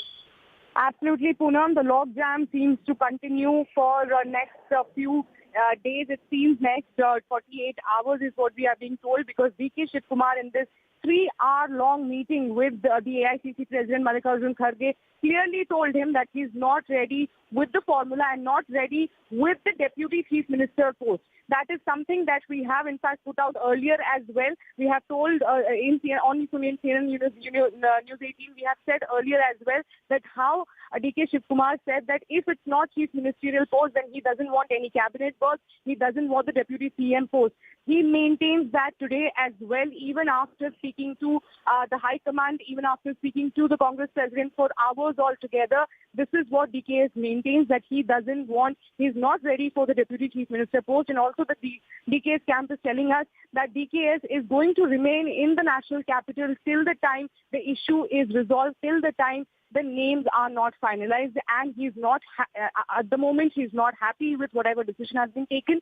He doesn't want the Deputy Chief Minister's post, is what the sources have been telling us.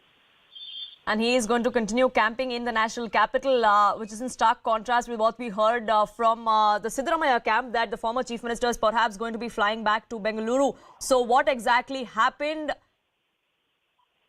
Only Congress and the leadership that was in that meeting can come out and specify. But for now, on record, the Congress is only willing to say, wait and watch. Absolutely nothing else shared. But for now, we do know that the compromise formula that was floated by the top brass of the Congress party has been outrightly rejected by DK Shivakumar. That too is a predictable stance as well. And Yash, we'd seen several of DK Shivakumar's supporters who had gathered outside Mallikarjun Kharge's residence as well. They had called for... there were posters there. They were calling for him to be made the Chief Minister. Are they all still there, or have they left as well? with Mr. DK Shivakumar leaving? Well, Poonam, all the supporters and the MLAs who were there actually have left with DK Shivakumar. And in fact, what we are also learning is that the top brass had said that all the MLAs and supporters, be it of DK Shivakumar or of Mr. Siddaramaiah, should head back to Bangalore. So this is a very clear message which is coming in from the Congress that what they want is they want absolutely peace when it comes to this entire process. They don't want any sort of pandemonium to be created or any sort of ruckus to be created while this process is on. And in fact, the supporters of DK Shivakumar were actually there at Rahul Gandhi's residence and also were there at Mallikarjun Kharge's residence, where they have maintained that they want DK Shivakumar as the Chief Minister for Karnataka. They say DK Shivakumar is the son of the soil and he has been working for the party since the college days. In fact, he was part of he was part of each and every movement which Congress had witnessed in the state. So they are very clear in the stance that they want DK Shivakumar to be the next Chief Minister. On the other hand, another very interesting thing was when we spoke to the supporters of DK Shivakumar as to why you don't want Siddaramaiah to be the next Chief Minister.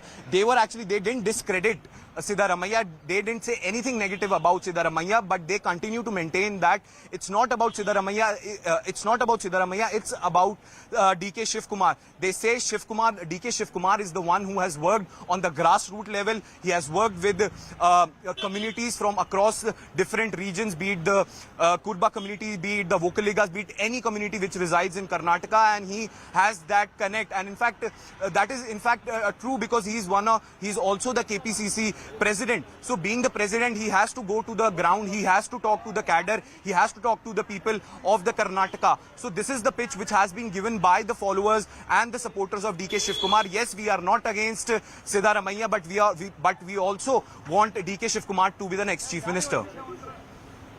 DK Shivakumar as Chief Minister, the chorus continues. Sharon, my colleague, also joining us live. The activity there was all happening at Mallikarjun Kharge's residence. Those meetings are over, but the Congress President, Mr. Kharge, is now going to be taking counsel of not just the special observers that went to Karnataka, but of Rahul Gandhi as well, who had one-on-one meetings with both the chief ministerial hopefuls. These are visuals coming in from that very meeting that I was talking of Rahul Gandhi with DK Shivakumar that took place this afternoon. DK Shivakumar there looks a happy man. Perhaps Rahul Gandhi finding merit in the case that he was making. But will Mallikarjun Kharge find merit as well, and will his pitch resonate? That is something that we'll have to wait and watch out for, because when DK Shivakumar left Mallikarjun Kharge's residence a few minutes ago, the optics didn't seem to fare too well. If just to go by the body language, there weren't any answers that were forthcoming from DK Shivakumar. There weren't any victory signs that were flashed either. Neither was this smile flashed at the media that was patiently waiting outside for hours together to get answers. Sharon and Yash continue to be with us, getting us more details of that. Sharon, have you been able to gather any more information from your sources within the Congress camp as to what next? Is Mallikarjun Kharge going to be meeting with any more senior leaders, perhaps Rahul Gandhi again after the meeting that he's had with DK Shivakumar? Well, Poonam, what we know so far is that till yesterday, of course, Mallikarjun Kharge was all ears to both DK Shivakumar and Siddaramaiah. He sat with them for 1 hour. Both of them put their point across. Now, today what really happened is that today they were in fact told that what is the party's decision. And the front runner for the decision is the Siddaramaiah as the chief ministerial face. Now, what really happened in Mallikarjun Kharge's residence was the convincing that was being done as far as DK Shivakumar is concerned. It went on for 3 hours altogether, and after coming out, the sources from the DK Shivakumar camp has told us that DK Shivakumar has clearly said no for the Deputy Chief Minister post. He said that he's not ready for it, and he said that he's willing to stay, willing to camp in the national capital until and unless a deal, something that is amicable to both of them, is done. So nothing other than chief ministerial post. So it seems that the logjam continues as far as the whole situation of Karnataka chief ministerial post is concerned. Now, what we have to see is that Siddaramaiah, there is a likelihood that we were told that he might be flying back to Bangalore. But will that happen now? Because now that DK Shivakumar is staying back, it seems that in all likelihood, Siddaramaiah will also be staying. And it seems that the decision is not going to come anytime soon at the moment, at least not for today. In all likelihood, it will be announced tomorrow only. It seems the convincing will take more time because clearly DKS and his supporters didn't look happy when they were leaving the residence of Mallikarjun Kharge. Now we have to see how much the convincing goes on and what can be, if there is any other formula that could be in fact put in front of DK Shivakumar where he might get convinced at the moment. But at the moment, his supporters and he didn't seem really happy as far as how the situation has been folded at Mallikarjun Kharge's residence. So we have to see how it goes from here at the moment, Poonam. It'll be interesting to see because Rahul Gandhi met with DK Shivakumar and Siddaramaiah just a short while ago. Those pictures are on your screens. Post which, they both had a one-on-one meeting with Mallikarjun Kharge, the president of the Congress party, with whom rests the final decision of who is going to be the next Chief Minister of Karnataka. He has had hectic parleys with several others, the 3 observers that went to Karnataka as well. But the final decision rests on the shoulder of Mr. Mallikarjun Kharge, and a decision that could have an impact not just in the state of Karnataka but across the country, given that we have 5 other states that go to elections this year and of course the all-important Lok Sabha elections next year. The Congress has to tread very, very carefully to avoid a rerun of what we've seen in several other states, including that in Rajasthan and in Punjab as well. The rift that was an open one between DK Shivakumar and Mr. Siddaramaiah was buried, at least for the cameras, before the elections while they were on campaign trail. But that rift has once again come out in the open, and this time it is over the chief ministerial position. Yash, we've seen several people, the supporters of Mr. DK Shivakumar, all dispersed from outside Mallikarjun Kharge's residence. But are we seeing any other senior leaders of the Congress party that have either entered or exited? Well, Poonam, the ground is absolutely clear now. In fact, all the leaders from the Congress party, be it DK Shivakumar, be it the supporters of DK Shivakumar or the other MLAs who were there, who were here, have actually left from Mr. Kharge's residence. And in fact, right now, what we are also understanding is that the Congress wants all the supporters to go back to the Bangalore. In fact, so the message seems to be very clear that they don't. Shivakumar, sir.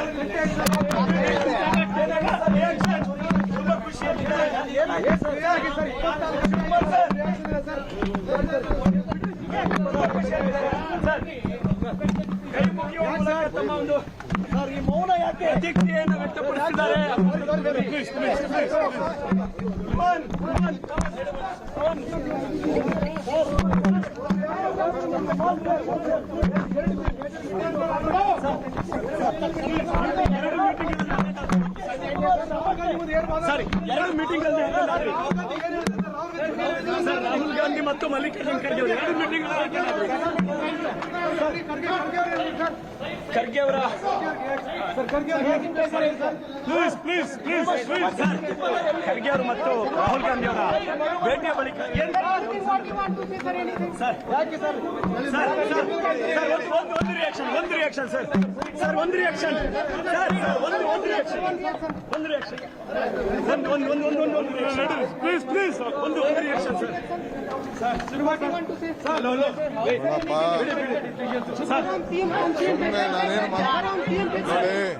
ನೀವು ಯಾವುದು ಸತ್ಯ ಬರೆಯಲ್ಲ, ಎಲ್ಲ ಬೋಗಸು ಫ್ರಾಡ್ಗಳು ಹೇಳಿದೆಲ್ಲ news ಮಾಡಿ ಮರ್ಯಾದೆ ಎಲ್ಲ ಕಳೀತಾ ಇದ್ದೀರಾ. ನಾನೇನು ಮಾತಾಡೋದು ಎಲ್ಲ ಯಾರು ಹೇಳ್ತಾರೆ ಅಂದ್ಬಿಟ್ಟು ಎಲ್ಲ ಗಾಸಿಪ್ ನ್ಯೂಸ್ ತಗೊಂಡು ಎಲ್ಲ ನಿಮ್ಮ ಸಂಸ್ಥೆ ಇಮೇಜ್ ಹಾಳು ಮಾಡ್ಕೋತಾ ಇದ್ದೀರಾ. ಯಾವುದೇ ಗಾಸಿಪ್ಗಳಿಗೆ ನಾವು ಅವಕಾಶಗಳು ಹೋಗಲ್ಲ sir.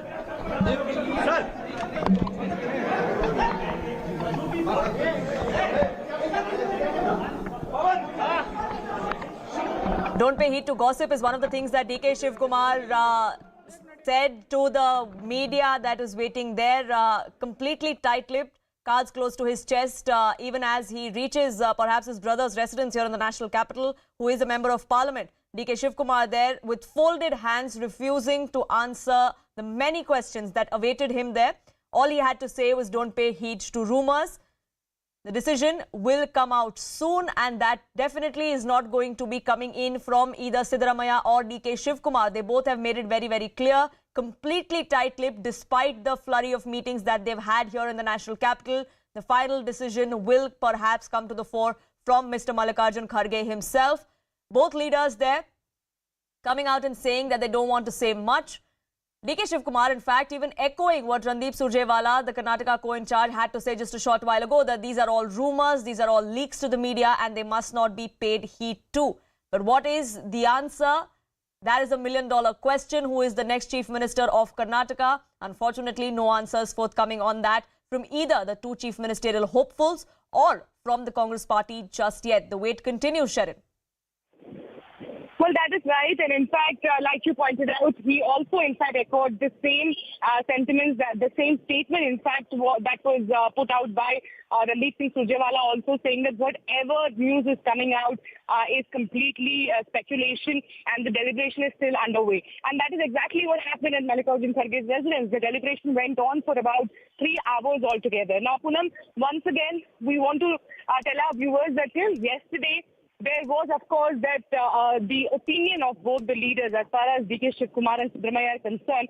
Both their opinions and their stand was, in fact, heard by Mallikarjun Kharge. But today is when their decision or any sort of formula that was put forth in front of both Siddaramaiah and DK Shivakumar. Now, clearly, it seems if you see the turn of events, the way DK Shivakumar straight from Rahul Gandhi's residence came to Mallikarjun Kharge's residence and sat here for about over 3 hours altogether. That clearly shows that he was not happy with what really went at Rahul Gandhi's residence. As far as Siddaramaiah is concerned, after meeting Rahul Gandhi, he went straight to the hotel where he was staying in the national capital. But DK Shivakumar, in fact, kept staying here at Mallikarjun Kharge's residence, where there was, in fact, meeting that went on.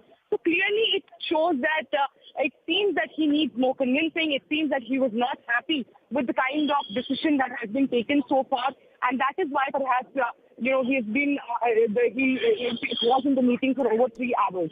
Now that he has left from the residence, his camp is clearly telling us that he's not happy and he's going to be stationed in the national capital till the time a decision is taken on this matter.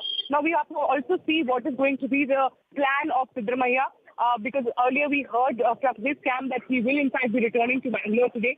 But it seems that in all likelihood that is also cancelled because clearly a final decision, it seems that the leadership has not reached a final decision. The logjam continues as far as the Karnataka chief ministerial post is concerned. But 24 to 48 hours is what the Congress leadership is telling us, that the decision will be soon made, the convincing and the formula and the nitty-gritties are being worked on, because it's easy to select the CM. It is difficult to how to convince the other person. That is the most tough part that the Congress party is going on right now.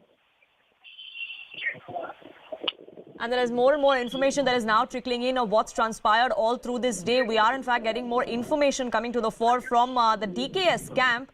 And this time it's what happened between DK Shivakumar and Rahul Gandhi in the meeting that took place earlier in the day. Sources are now telling your channel that DK Shivakumar has told Rahul Gandhi that he is okay with Mallikarjun Kharge becoming the Chief Minister of Karnataka, but he will not play second fiddle to Siddaramaiah as the Chief Minister, with him being the deputy. Mallikarjun Kharge, the president of the Congress party, someone who hails from Karnataka himself. That name was doing the rounds, whether he was going to be the dark horse or the surprise candidate. It looks like, from what we're learning from our sources, that perhaps he is the candidate both DK Shivakumar and Siddaramaiah could gather consensus on.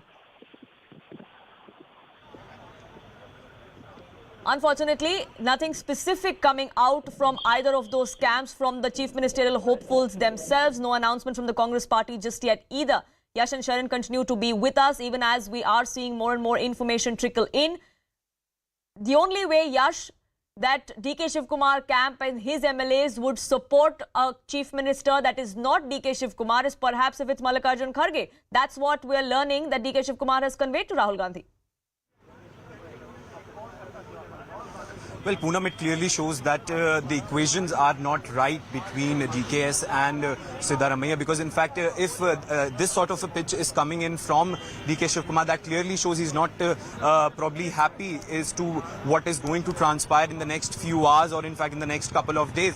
So that's why he's maintaining that, okay, if you don't want me to be the chief minister, it should be Mallikarjun Kharge who should head the state. In fact, Mallikarjun Kharge is also someone who hails from Karnataka, who has a long political journey from there. So this is a clear messaging, and in fact what we're picking up from the sources is that no decision has been made yet. Nothing final has been decided, though all the deliberations are still on. In fact, that meeting has ended, but still the top brass is in huddle. They are actually in continuously, they are trying to placate the other party who is not going to the chief minister. Like Sharon rightly mentioned, that it is not about who will become the chief minister, it's about who will not become the chief minister, and to hold on to that person to the ranks of the party, because we have to understand that it's not just about winning the Karnataka election, it's also about other elections which are just ahead of us, be it state elections in like states like Chhattisgarh, Rajasthan, Madhya Pradesh. It's also about the larger elections which are the 2024 general election, because what the Congress want, they want the similar sort of consolidation of votes which they witnessed in Karnataka during the assembly election. They want the similar sort of vote percentage and consolidation of that vote bank coming in favor of Congress, so that they can clinch those Lok Sabha seats from Karnataka, because we have to also look at the entire picture of southern India, where in fact the Bharatiya Janata Party seems in no picture right now, and in fact the Congress seems to be making inroads in states like Karnataka. But that remains to be a big challenge for Congress, both at the state level and at the central level, because we have seen that how people vote differently both in assembly elections and in fact in general elections. So the difference, the kind of vote consolidation which was done during these elections, they want that similar consolidation to happen during 2024, and that only could happen once both the leaders stand united. And in fact what the Congress probably wants is they want both Siddaramaiah and DK Shivakumar to come at the podium to actually to give out a message that yes, we stand together, be it anyone who becomes the chief minister of the state. But that information is not out yet. In fact, we were expecting that something could actually come out by today evening, but Mr. Surjewala came out and gave a clarity about that. He said that in next 24 to 48 hours is the time in which the Congress will be announcing their chief ministerial candidate, and in fact they'll be also giving out details about the other important cabinet position as to who will be taking what position. But what the sources are indicating is that DK Shivakumar is in no mood to budge. In fact, this information clearly mentions that how DK Shivakumar is still lamenting on the very fact that he should be the chief minister of Karnataka, and he will not ready to take up any other position except being the chief minister of the state. So hectic lobbying there continues from DK Shivakumar. He perhaps has resigned to the fate that Siddaramaiah is the favourite not just of the MLAs by a popular vote, but perhaps of the top brass as well, which is why we're seeing this kind of pitch coming to the fore from DK Shivakumar. But Sharon, this is going to be a difficult position for Mr. Siddaramaiah.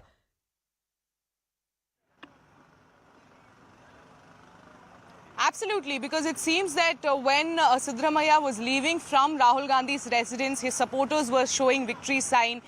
There was in fact a sense of relief on the face of Siddaramaiah, and all the supporters were in fact saying that the deal is done, the name has been finalized. But clearly it seems that it's not going to be a cake for Siddaramaiah, as his supporters were saying, because clearly now we are seeing that the logjam is going to continue as far as the chief ministerial post is concerned, because DK Shivakumar has decided to put down his feet. He has said that it doesn't really matter that whether I will be giving deputy chief minister's seat, whether I will be given a cabinet berth. It doesn't matter to me, because I want the chief ministerial post. If not the chief ministerial post, then I don't want to be part of anything. I will continue as the PCC president, as the PCC chief. That is exactly what he has been saying, that I will continue to do my work. I will not revolt. I will not blackmail the high command. I will not threaten the high command. I will respect whatever the decision is. But if they are not going to make me the chief minister, then I will continue as I was continuing since 2020. I was working on ground. I brought the party back to power, and that is exactly what I'm going to do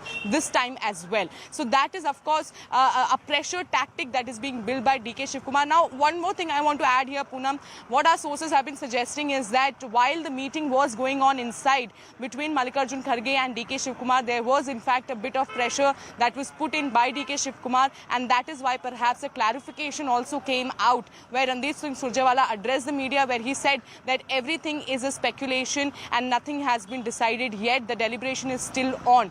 We have seen the kind of anger with the supporters of DK Shivakumar outside Rahul Gandhi's residence, because the kind of news that was coming out that it has been completely decided that Siddaramaiah is going to be the new chief minister and the deputy chief minister is going to be DK Shivakumar. So clearly a pressure tactic was in fact building inside here, where the Congress leader Gandhis Surjewala had to come out and had to clarify that these are all speculation and the deliberation is still underway and nothing has been decided, and in next 24 to 48 hours is what the final decision could be made. So they don't want at the moment that any sort of revolt should come in from both the sides. They don't want the party with such a good mandate that they have in fact brought in the Karnataka election. They don't want any sort of embarrassment. They want the process to be smooth, and they definitely don't want a domino effect that could not just affect Karnataka for the next 5 years, but other states and the party's morale in general. So it is a catch-22 situation for the Congress party, and definitely that decision weighs heavy on the shoulders of Mallikarjun Kharge.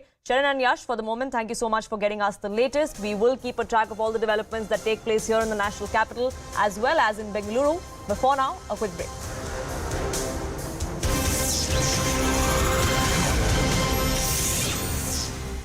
%40 commission का अंत करेंगे और ये सुनिश्चित करेंगे कि हम हर कन्नडिगा के लिए 6.5 करोड़ कन्नडिगा हमारे भाई और बहन हमारी इकलौती प्राथमिकता हैं और हम उन सब के लिए काम करेंगे। धन्यवाद।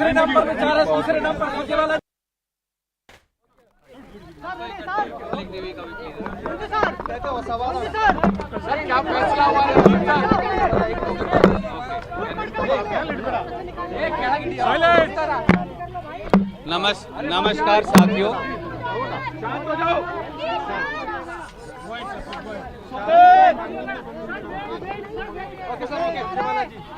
just one second. Relax.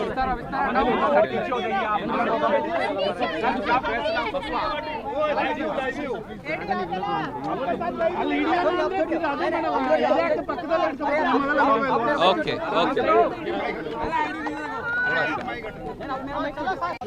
Namaskar साथियों. Since a lot of speculation was going on and there was all of you were calling me incessantly, I just wanted to point out that deliberations are being held by Honorable Congress President Shri Mallikarjun Kharge. I have met up with PCC President and CLP leader myself. PCC President and CLP leader went and met Shri Rahul Gandhi today. They have also met the AICC President. AICC President has been authorized to appoint the new leader of the Congress Legislature Party unanimously. And that's why the deliberations are currently underway. Please do not resort to any speculation. Whenever a decision is taken by the Honorable Congress President, we will be happy to inform you. I am only here to quash multiple rumors and hearsay and planted news that are being played on television channels. Please do not believe it. Please do not accept it. Whenever Congress party takes a decision, either today or tomorrow, we will be the first ones to inform you. So stop showing fake cards, stop announcing fake dates, and stop listening to rumors being planted by Bharatiya Janata Party, which is frustrated by decisive defeat in Karnataka and mandate given by 6.5 crore Kannadigas to the Congress party. The Congress party is committed to the welfare of each Kannadiga. The Congress party is committed to fulfill its 5 Congress guarantees. The Congress party is committed to implement its agenda. The Congress party is committed to giving a clean, transparent and responsible government. And it's only a matter of today or tomorrow, and we will have a new leader.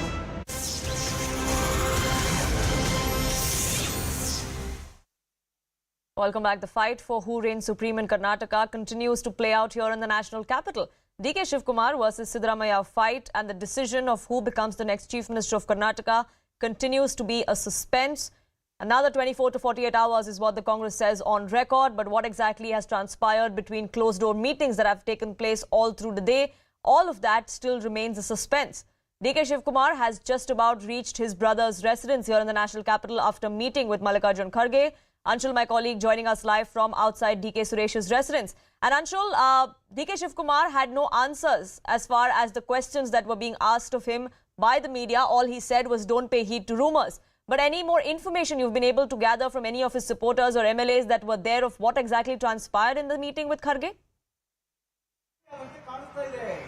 So yes, a few of the supporters who were present in that meeting, in fact a few of the MLAs who were present in that meeting had said that the controversy is still on and no midway has still been found. In fact, DK Shivakumar has been asked to stay in the national capital itself until and unless this entire controversy is solved by the top brass of the Congress party. And also DK Shivakumar is very, very adamant that the manner in which the theories are floating, that the news stories are floating, that tomorrow might be the day when the oath taking ceremony might take place. But yes, no official confirmation has been done by the Congress party, and that is the reason why Randeep Singh Surjewala had to himself come out and diffuse all these rumours that were floating around.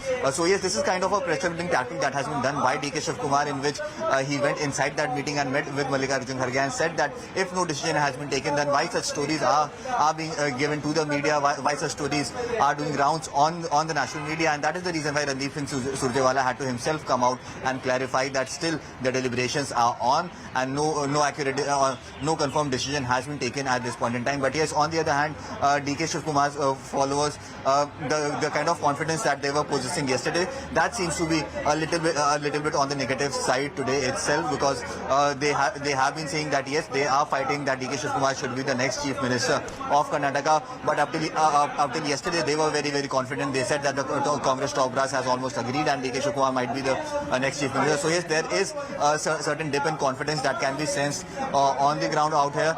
Even DK Shivakumar, just a few moments ago, as he entered the residence of his brother, he said not to believe in rumours, because we saw what was happening in Karnataka when such rumours were floating. The celebrations had already begun. So yes, all this is being seen as a pressure building tactic on the Congress High Command, and that is something that the DK Shivakumar camp wanted to diffuse, and hence we got the first official word from the Congress party over the last 2 days since they have won the elections in Karnataka. So yes, the next, as the Congress party has mentioned, that the next 24 to 48 hours are going to be very, very crucial. But yes, this impasse doesn't seem to be ending now, because DK Shivakumar's camp is still not adamant for anything less than the post of the Chief Minister, and that is where the entire impasse is. All the options have been given to him. Hectic parleys have happened. Meetings with the entire top brass of the Congress party have happened, including the likes of Mallikarjun Kharge to Rahul Gandhi, where in fact Randeep Singh Surjewala, who was the in charge of the Congress party in Karnataka, was also present in that meeting. So yes, the entire top brass of the Congress party has met. Both these players have in fact gone ahead and told why they're the best suited person for the job and what more contribution can they give to the party for the upcoming 2024 elections as well. Now yes, the ball is in the court of Mallikarjun Kharge, but yes, he also seems to be under some sort of pressure, because yes, they need to come out with the names as quickly as possible, because the more rumours float, the more Congress party is at the loss, and that is something that the Congress party cannot afford at this point in time, Poonam. Absolutely. It's all rumours is what the Congress came out and said. That's also what DK Shivakumar had to say just a few minutes ago. Unfortunately, no real answers as to who is going to be the next Chief Minister. But listen in to what DK Shivakumar had to say just after he ended his meeting with Mr. Mallikarjun Kharge.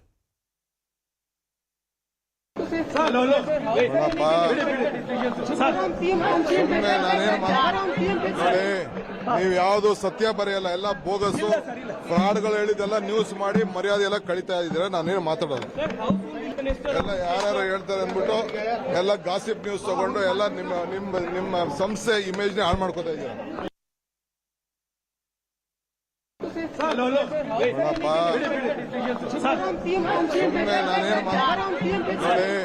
ನೀವು ಯಾವುದು ಸತ್ಯ ಬರೆಯಲ್ಲ, ಎಲ್ಲ ಬೋಗಸು ಫ್ರಾಡ್ಗಳು ಹೇಳಿದೆಲ್ಲ news ಮಾಡಿ ಮರ್ಯಾದೆ ಎಲ್ಲ ಕಳೀತಾ ಇದ್ದೀರಾ. ನಾನೇನು ಮಾತಾಡೋದು, ಎಲ್ಲ ಯಾರು ಹೇಳ್ತಾರೆ ಅಂದ್ಬಿಟ್ಟು ಎಲ್ಲ ಗಾಸಿಪ್ ನ್ಯೂಸ್ ತಗೊಂಡು ಎಲ್ಲ ನಿಮ್ಮ ಸಂಸ್ಥೆ ಇಮೇಜ್ ನ ಹಾಳು ಮಾಡ್ಕೋತಾ ಇದ್ದೀರಾ.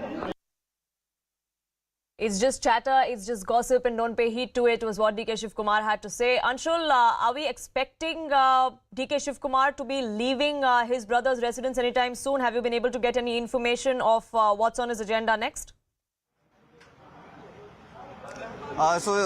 No official plan has come in from the DK's camp at this point in time as to what more meetings could take place. But yes, as of now, he's going to stay inside the residence of his brother for the next few hours, post which he could go back to his residence in Safdarjung enclave. But as of now, no official meeting has been planned. The series of meetings that has been happening since morning, all those meetings have happened. The meetings have concluded, and now DK Shivakumar has come back to the residence of his brother. But we are expecting that during the evening, that is within the next 2.5 hours, he could actually move back to his residence in Safdarjung enclave. But he is going to stay put in the national capital until and unless this entire issue is resolved, is what the message has been given to him by the top brass of the Congress party at this point in time. So he is going to stay put. Whether Siddaramaiah also follows suit and what exactly transpires in the next 24 to 48 hours, we'll keep an eye out on that. But for now, a quick break. Back in just a few minutes. Don't go anywhere.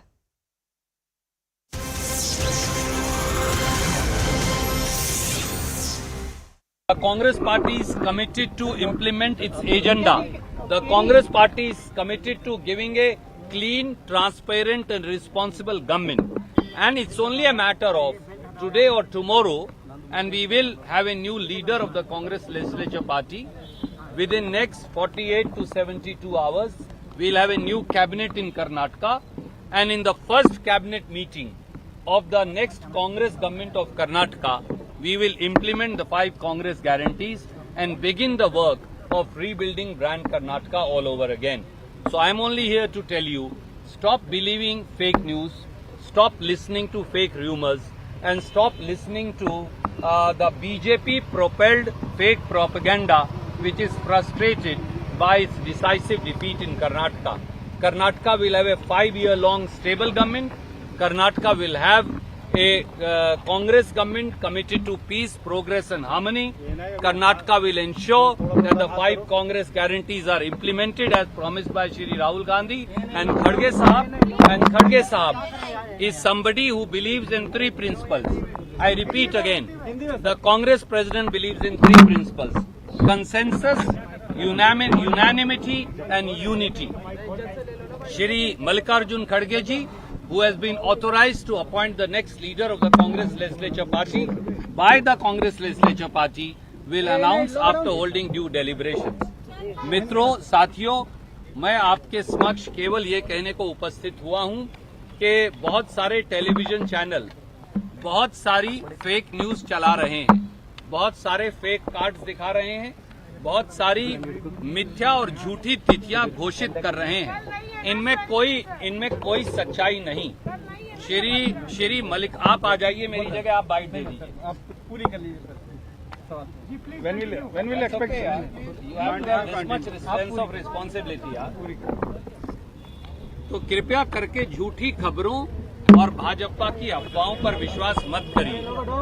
Shri Mallikarjun खड़गे जी, जिनको कांग्रेस विधायक दल ने सर्वसम्मति से ये अख्तियार दिया है कि वो कांग्रेस का अगला विधायक दल का नेता एंड कॉन्सिक्वेंटली मुख्यमंत्री घोषित करें, वो बाकायदा संपूर्ण चर्चा कर रहे हैं.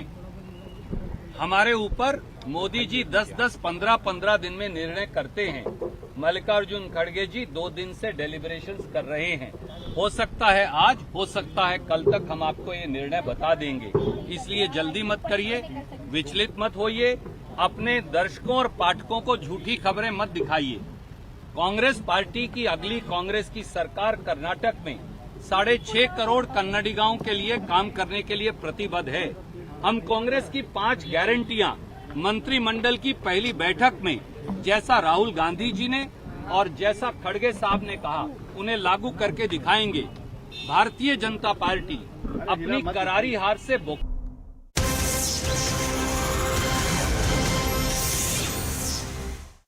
Welcome back. News coming in from Bengal now, where politics is erupting after 9 people died and several were injured in an explosion in an illegal cracker factory in West Bengal's East Midnapur. Leader of opposition in Bengal, BJP's Suvendu Adhikari, visited the blast site this morning. He demanded Chief Minister Mamata Banerjee's resignation. Reports are now suggesting that the blast took place inside this illegal firecracker factory, and it wasn't the first time that this had happened. The case has now been handed over to the Bengal CID. They are conducting their investigation. The forensic teams were at the spot as well, but the BJP is still not convinced. They want a centre's intervention and an NIA investigation in the case. Explosive bomb, ये आप देख लीजिए कैसे हादसा हुआ है। पूरा explosive बम है। पंचायत चुनाव नजदीक है। टीएमसी ने एक कारोबार का साथ टीएमसी का सीधा मिला भगत है, जो बाग है, भानु बाग है निकनेम उनकी, और लोकल टीएमसी का लीडर है। 13 से 18 पंचायत का मेंबर भी था टीएमसी पार्टी। पावरफुल है due to Mamata Banerjee blessed him. Mamata Banerjee का संरक्षण में थी। Mamata ji should resign from our post. দেখুন, এটাই তো পশ্চিমবঙ্গের শিল্প। তৃণমূল তো গোটা রাজ্যে বোমা বন্দুকের কারখানা করেছে। ভারতবর্ষের কোথাও এই ধরনের ঘটনা হবে না, দেখবেন লক্ষ্য করে। শুধুমাত্র একটি রাজ্য যে রাজ্যে এই ধরনের ঘটনা ঘটছে সেটা হচ্ছে পশ্চিমবঙ্গ। এবং মুখ্যমন্ত্রীর লজ্জাও নেই, মানে এরকম নির্লজ্জ মুখ্যমন্ত্রী আমরা অন্ততপক্ষে জীবনে দেখিনি। যে ল অ্যান্ড অর্ডার সিচুয়েশন, আমরা দাবি করছি এর এনআইএ তদন্ত হোক। আমি মাননীয় গৃহমন্ত্রীকে চিঠি লিখছি এনআইএ তদন্ত করার জন্য। If he is a Trinamool congressman, then why Bengal police arrested him at the time of Kali Puja because of illegal crackers, firecrackers, karkhana is there. But he has taken bail from the court. Trinamool Congress, because of the Trinamool Congress, he was arrested. And now that panchayat, few days ago, they have purchased this panchayat BJP, and they have elected someone independent as a BJP panchayat. So these 2 months, our panchayat is also not there. Only BJP is there. So tell them not to do the politics. Tell them to do NIA or whatever. CBI, ED, whatever the agency they have, we don't have any objection.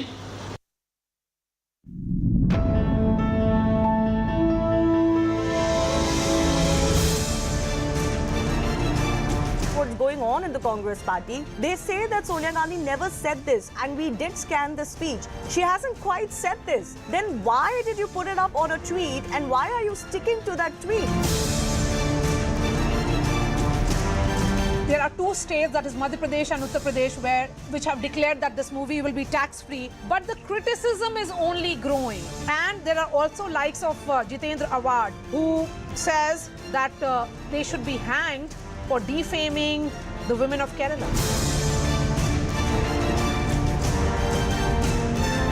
Congress party has said 32,000 कहा था, 3 निकले. This is nothing but BJP propaganda. Are you telling me the Congress position is that 3 lives are disposable? It is okay for 3 girls to have been entrapped by a terrorist organization. Your party workers and supporters are targeting not so much the PDM government or Shahbaz Sharif, they're actually directly targeting the army. Are you now openly challenging the authority of the army to maintain law and order on the streets of Pakistan?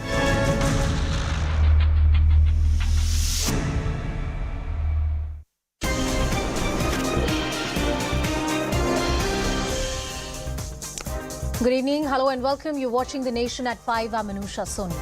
Our focus, the Karnataka fight. And it's a fight for the top post, for the Chief Minister's position. Even after securing a stable mandate, a decisive one in Karnataka, the suspense over the Chief Minister phase continues.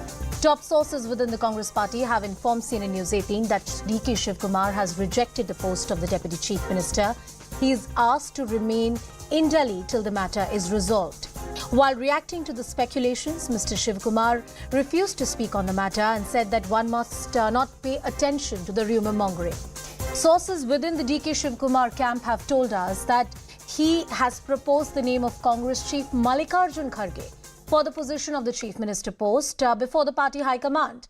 Well, one way of looking at it is that Mr. Shivakumar is saying if not him, it can be Mr. Kharge. Congress MP and Party General Secretary Surjewala also addressed the media and said that no speculation should be made. He further said that Karnataka will get a stable government and party is following the due process.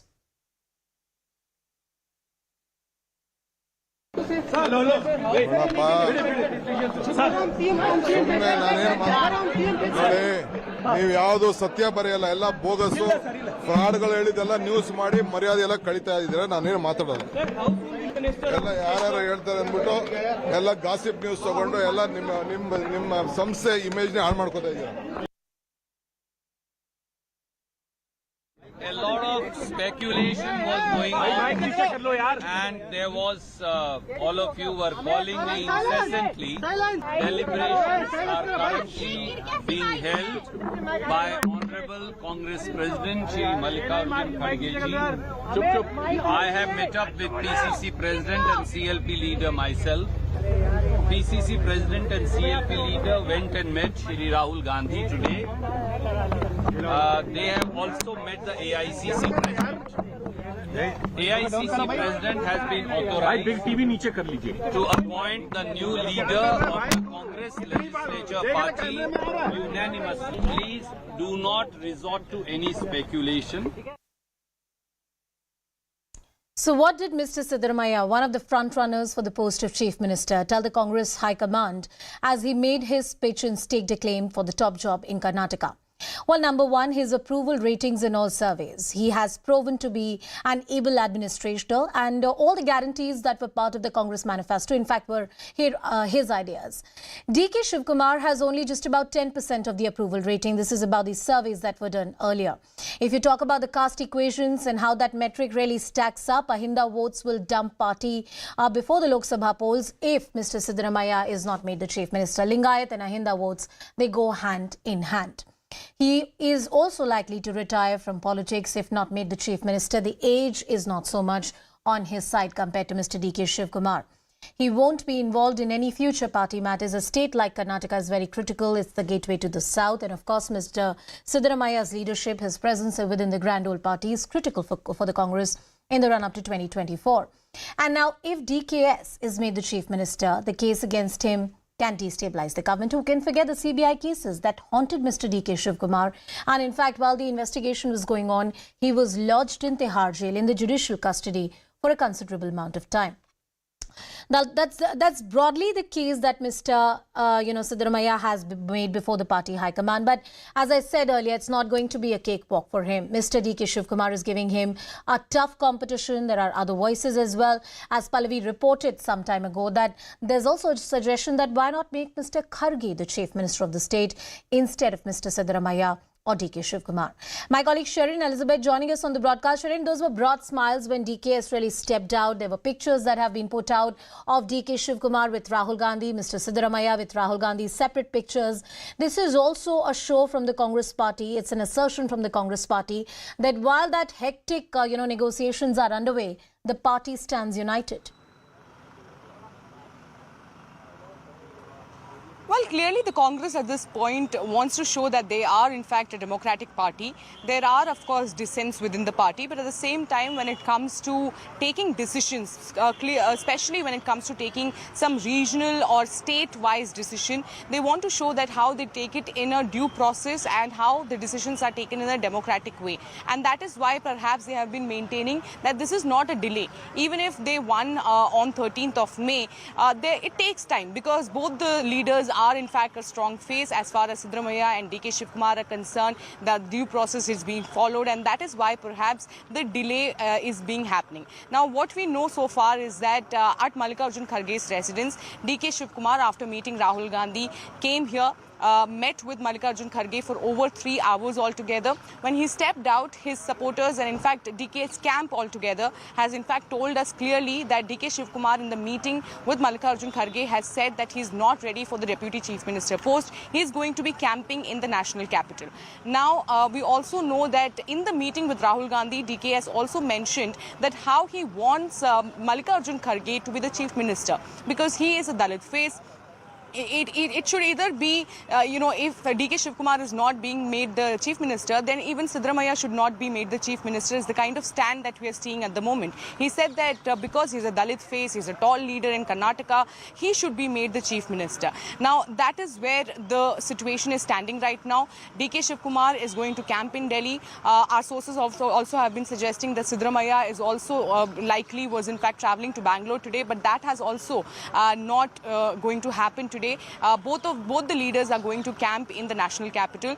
Clearly, the kind of formula that was put across to DK Shivakumar didn't go down well with him. We have seen the kind of protest and the sloganeering that happened outside Rahul Gandhi's residence, after which here at Mallikarjun Kharge's residence, to the media, Randeep Singh Surjewala said that all these are speculation. The deliberation is still underway. In about 24 to 48 hours, a decision will be made. Now, it is going to be over 3 days since the Karnataka election results came out. The party won in a big mandate, but clearly the decision is yet to be made as far as who is going to the chief ministerial phase of Karnataka. It seems that everything is back to square one. Till yesterday, what we have been told is that till yesterday, there were in fact Mallikarjun Kharge heard both DK Shivakumar and Siddaramaiah. There was nothing that Mallikarjun Kharge told them, but today, for the first time, the High Command and Mallikarjun Kharge told them that this is what our decision is, and that clearly didn't go down well with DK Shivakumar. So it seems that the logjam is going to continue for a few more hours or perhaps a day or two. Pallavi with us on the broadcast. Pallavi, the suggestion that Mr. Kharge could be made the Chief Minister. Is DK unhappy?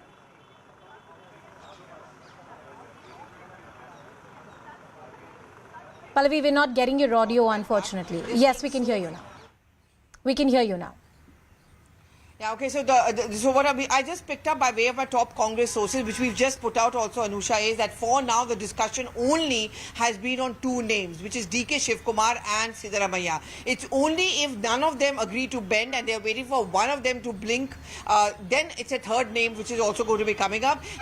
What I was told is that there may be many who may be staking a claim like G. Parmeshwara, or there may be other candidates also who may be saying that why should they also not be in a race for the CM post. But so far, whatever rounds of meetings which have taken place over the last 3 days has been only on the name of DK Shivakumar as well as Siddaramaiah. So there is a hope within the Congress party that a more conversation is taking place with them.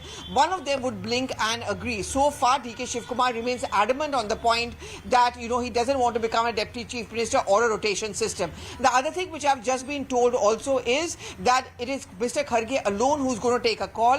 Rahul Gandhi has spoken to Mallikarjun Kharge again a short while back and has conveyed to him neither he nor anyone from the Gandhi family are going to intervene. Whatever they felt, they have already conveyed, which means SC, ST, Muslims, women, all of them must be finding a representation in the new government which is going to be formed. But it's the final call of the Congress president, since he understands the state and his dynamics best, on to decide who should become the chief minister. I'm just going to reiterate the breaking bit of developments and the latest developments coming in that Pallavi is pointing out, that the fight so far, the decisive battle so far, is only between Mr. Siddaramaiah and DK Shivakumar. Siddaramaiah and DK Kumar, they will continue to stay back here in the national capital. No muscle flexing was done in front of Rahul Gandhi. So far, it seems to be an amicable one. Rahul Gandhi has told Kharge and the party yet again that neither he nor anyone from his family will decide to give, or give any kind of opinion. It's the decision of the High Command finally. Mr. Mallikarjun Kharge, the Congress president, should decide on this matter, as Pallavi is pointing out. I also have Yash and Anshul joining us on the broadcast. So, Yash, both Mr. DK Shivakumar and Siddaramaiah will stay here in Delhi. They both will stay put till an official announcement perhaps is made.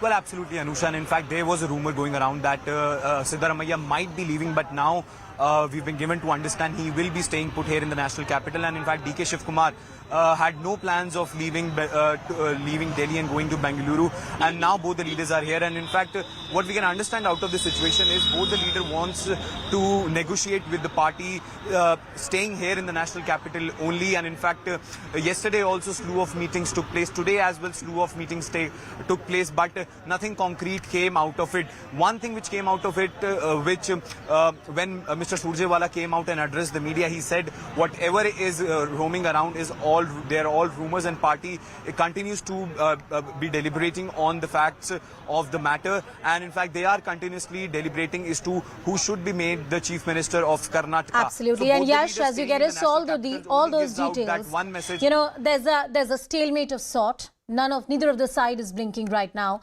There's some more breaking bit of development coming in. A third candidate in the chief minister race. If DK Shivakumar and Siddaramaiah, that face-off continues within the party. Top sources tell CNN News 18 that senior Congress leaders suggest that High Command should look at a consensus candidate if the deadlock continues.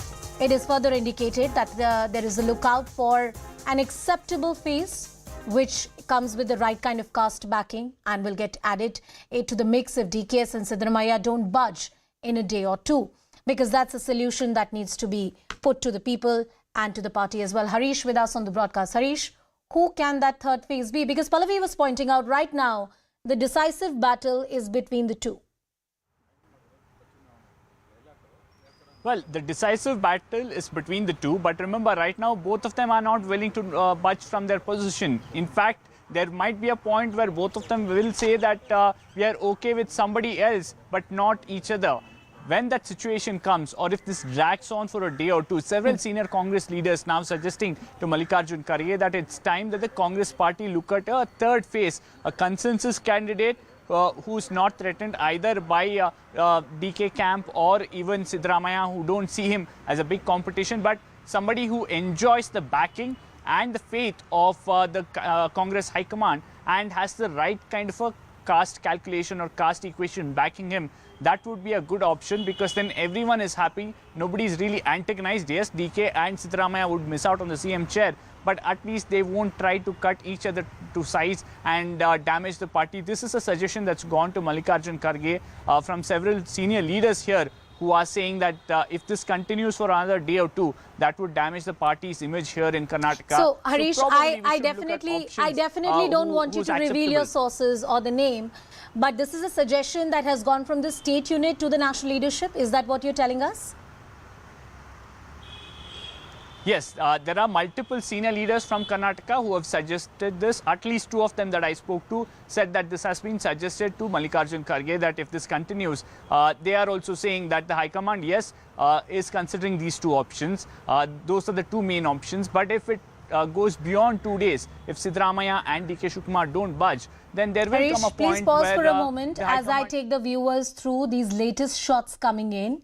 I believe this is a meeting which is happening as this entire drama unfolds in the national capital. I believe there's Randeep Surjewala, there are other top leaders of the Congress party who are present in this meeting. There has to be a formula which is acceptable to all the sides, and the Congress party top brass sitting together trying to figure out a solution. Well, what will happen if DKS does not budge? And what kind of third phase, if at all, will be there which can be acceptable to both the sides?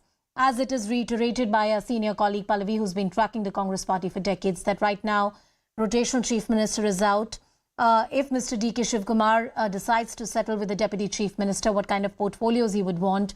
Is there a third name that can perhaps also feature into this? My colleague Ritu with us on the broadcast. Ritu, can you take us through these images?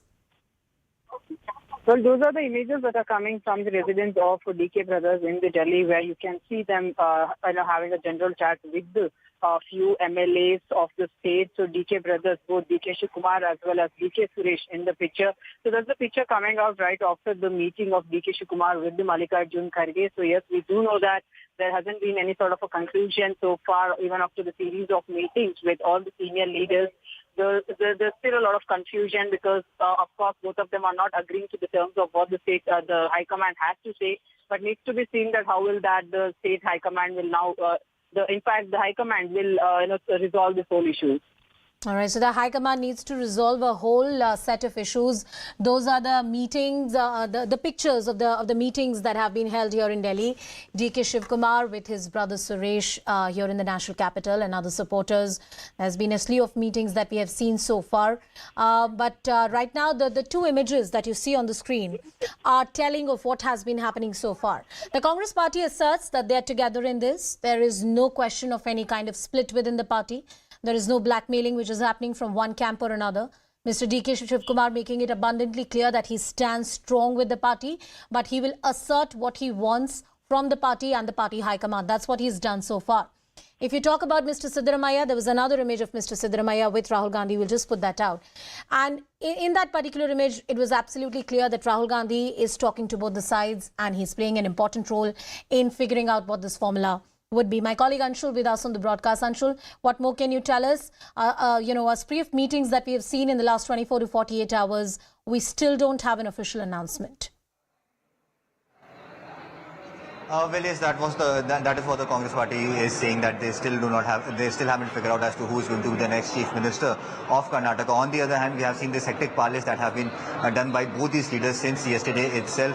I'm just standing outside the residence of DK Suresh, where we were just showing our viewers the visuals of the meeting that is happening right now. A lot of his supporters have gathered over here. They are trying to meet DK Shivakumar and extend their support to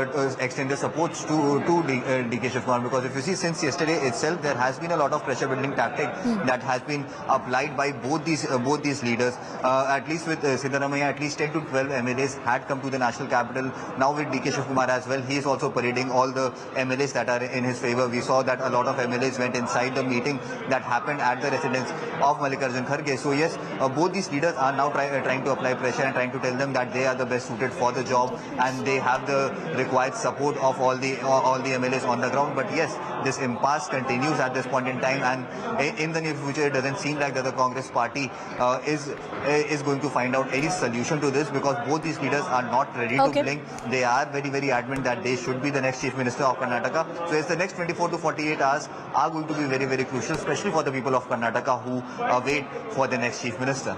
All right, Pallavi, I'm coming back to you. DK Suresh, what kind of role does he play in these hectic political bargaining which is happening right now? One set of assessment has been that Mr. Shivakumar might not want to play the second fiddle and he may not agree to the role of a deputy chief minister.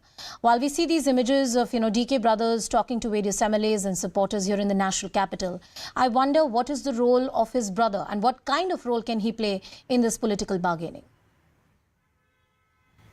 Well, I mean, his brothers, of course, we know a member of parliament from Bengaluru, rural, and they are, of course, being brothers, they are quite close to each other. And I still remember when I was in Kanakpura, which is the constituency of DK Shivakumar, and he had come to cast his vote, his brother was definitely always by his side, one of his closest political aides, advisors, and someone who's also his buddy in that sense to be. So I think it's a job, and it's rather what his brother is essentially, DK Suresh, is doing is also to muster up that support for DK Shivakumar to ensure that he becomes the chief minister. So no surprises there. I think it's also but natural. And so they are going to be working together as a team.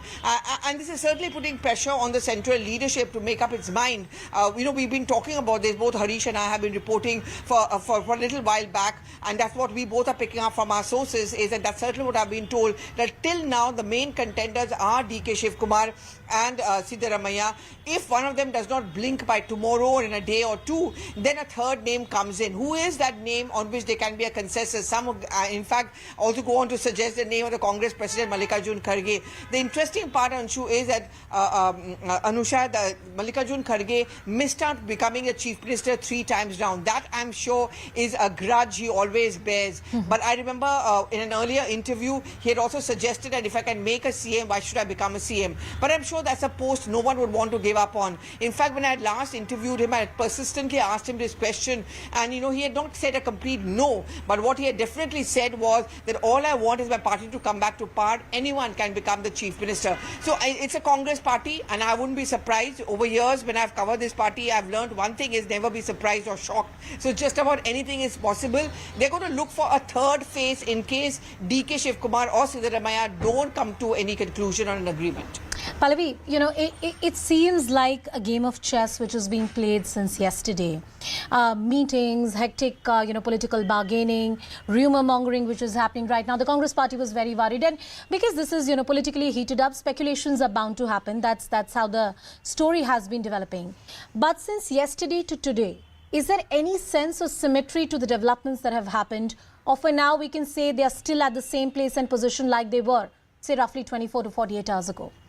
Well, I mean, I don't think much has changed in the last 24 to 48 hours, except that there have been endless rounds of meeting. I think the stubbornness of DK Shivakumar not to budge from his stand, that way he doesn't believe that a rotation system or a deputy CM system is going to work, that remains. Siddaramaiah also very clear that despite the born hobby which was seen earlier, he's not too comfortable working with DK Shivakumar, and he certainly wants to become the chief minister. I think the deadlock which we are seeing now is largely because of the fact that both the sides remain adamant. Both the sides are giving strong arguments in their favor, and as far as the Congress leadership is concerned, various factors they need to keep in mind, and they're trying to keep that in mind. The right caste combination, find a place for those who voted for the Congress party, but more importantly to ensure that a decision can be taken soon, because passing on those 5 guarantees becomes very, very critical, and it's a promise which Gandhis made, and they want that to be fulfilled.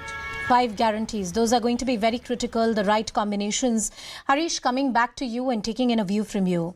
So when this suggestion has gone from the state leadership to the central leadership that, if either of them do not blink in the next 24 to 48 hours, why don't we think of a third name? And that can perhaps also soften either of the side, and hopefully somebody would blink. Or there could be a name like Mr. Kharge that could be considered. Pallavi was talking about the political history and background to it. But the 5 guarantees and the implementation of the 5 guarantees with the right kind of caste combinations and representation in the cabinet is going to be very critical for the Congress party and this government.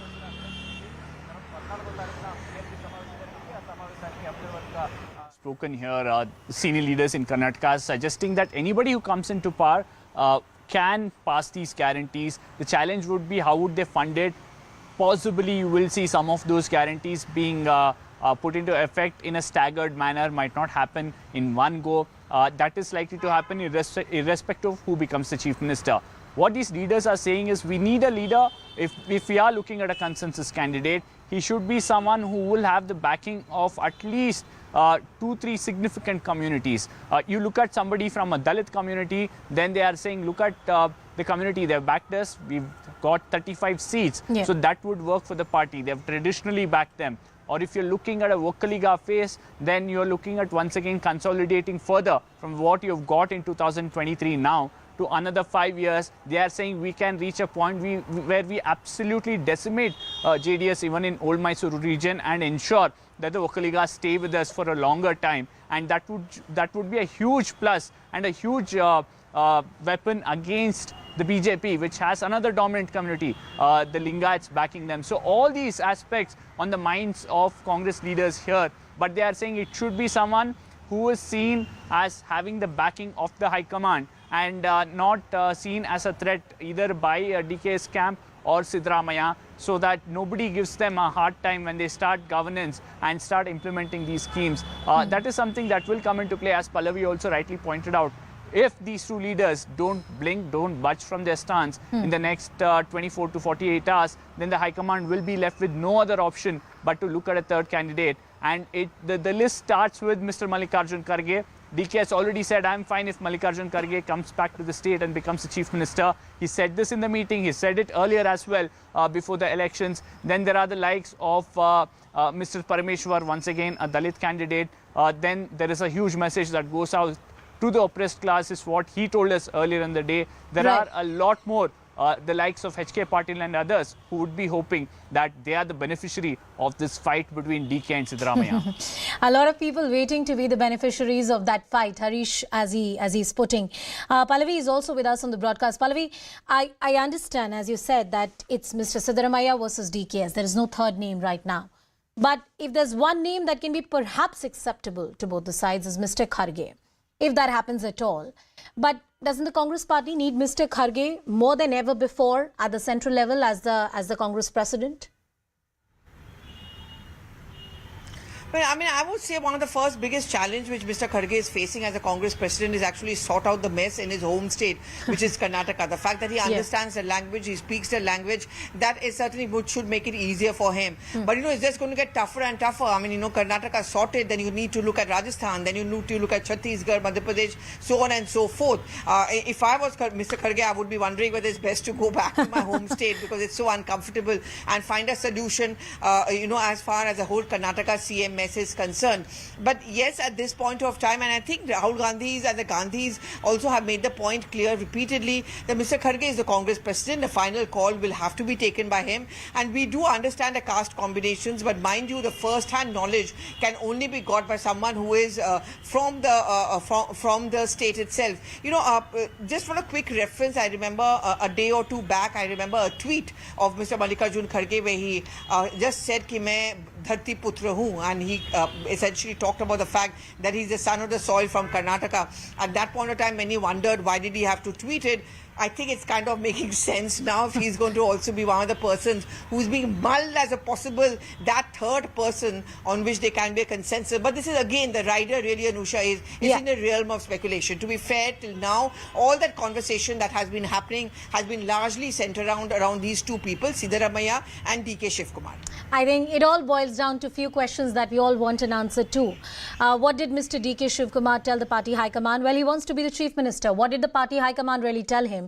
What did the party high command tell Mr. Siddaramaiah? Is there a compromise formula that has been put on the table? Everything around it, a lot of political speculations at play, but that's the nature of the story. My colleague Pallavi, Anshul, Yash, Shereen, Harish from Bengaluru, Harish and Ritu from Karnataka, and Arun Dhata tracking the story. All of them will continue to stay with us on the broadcast. This is a story we track non-stop here on CNN News 18, slipping into a shot.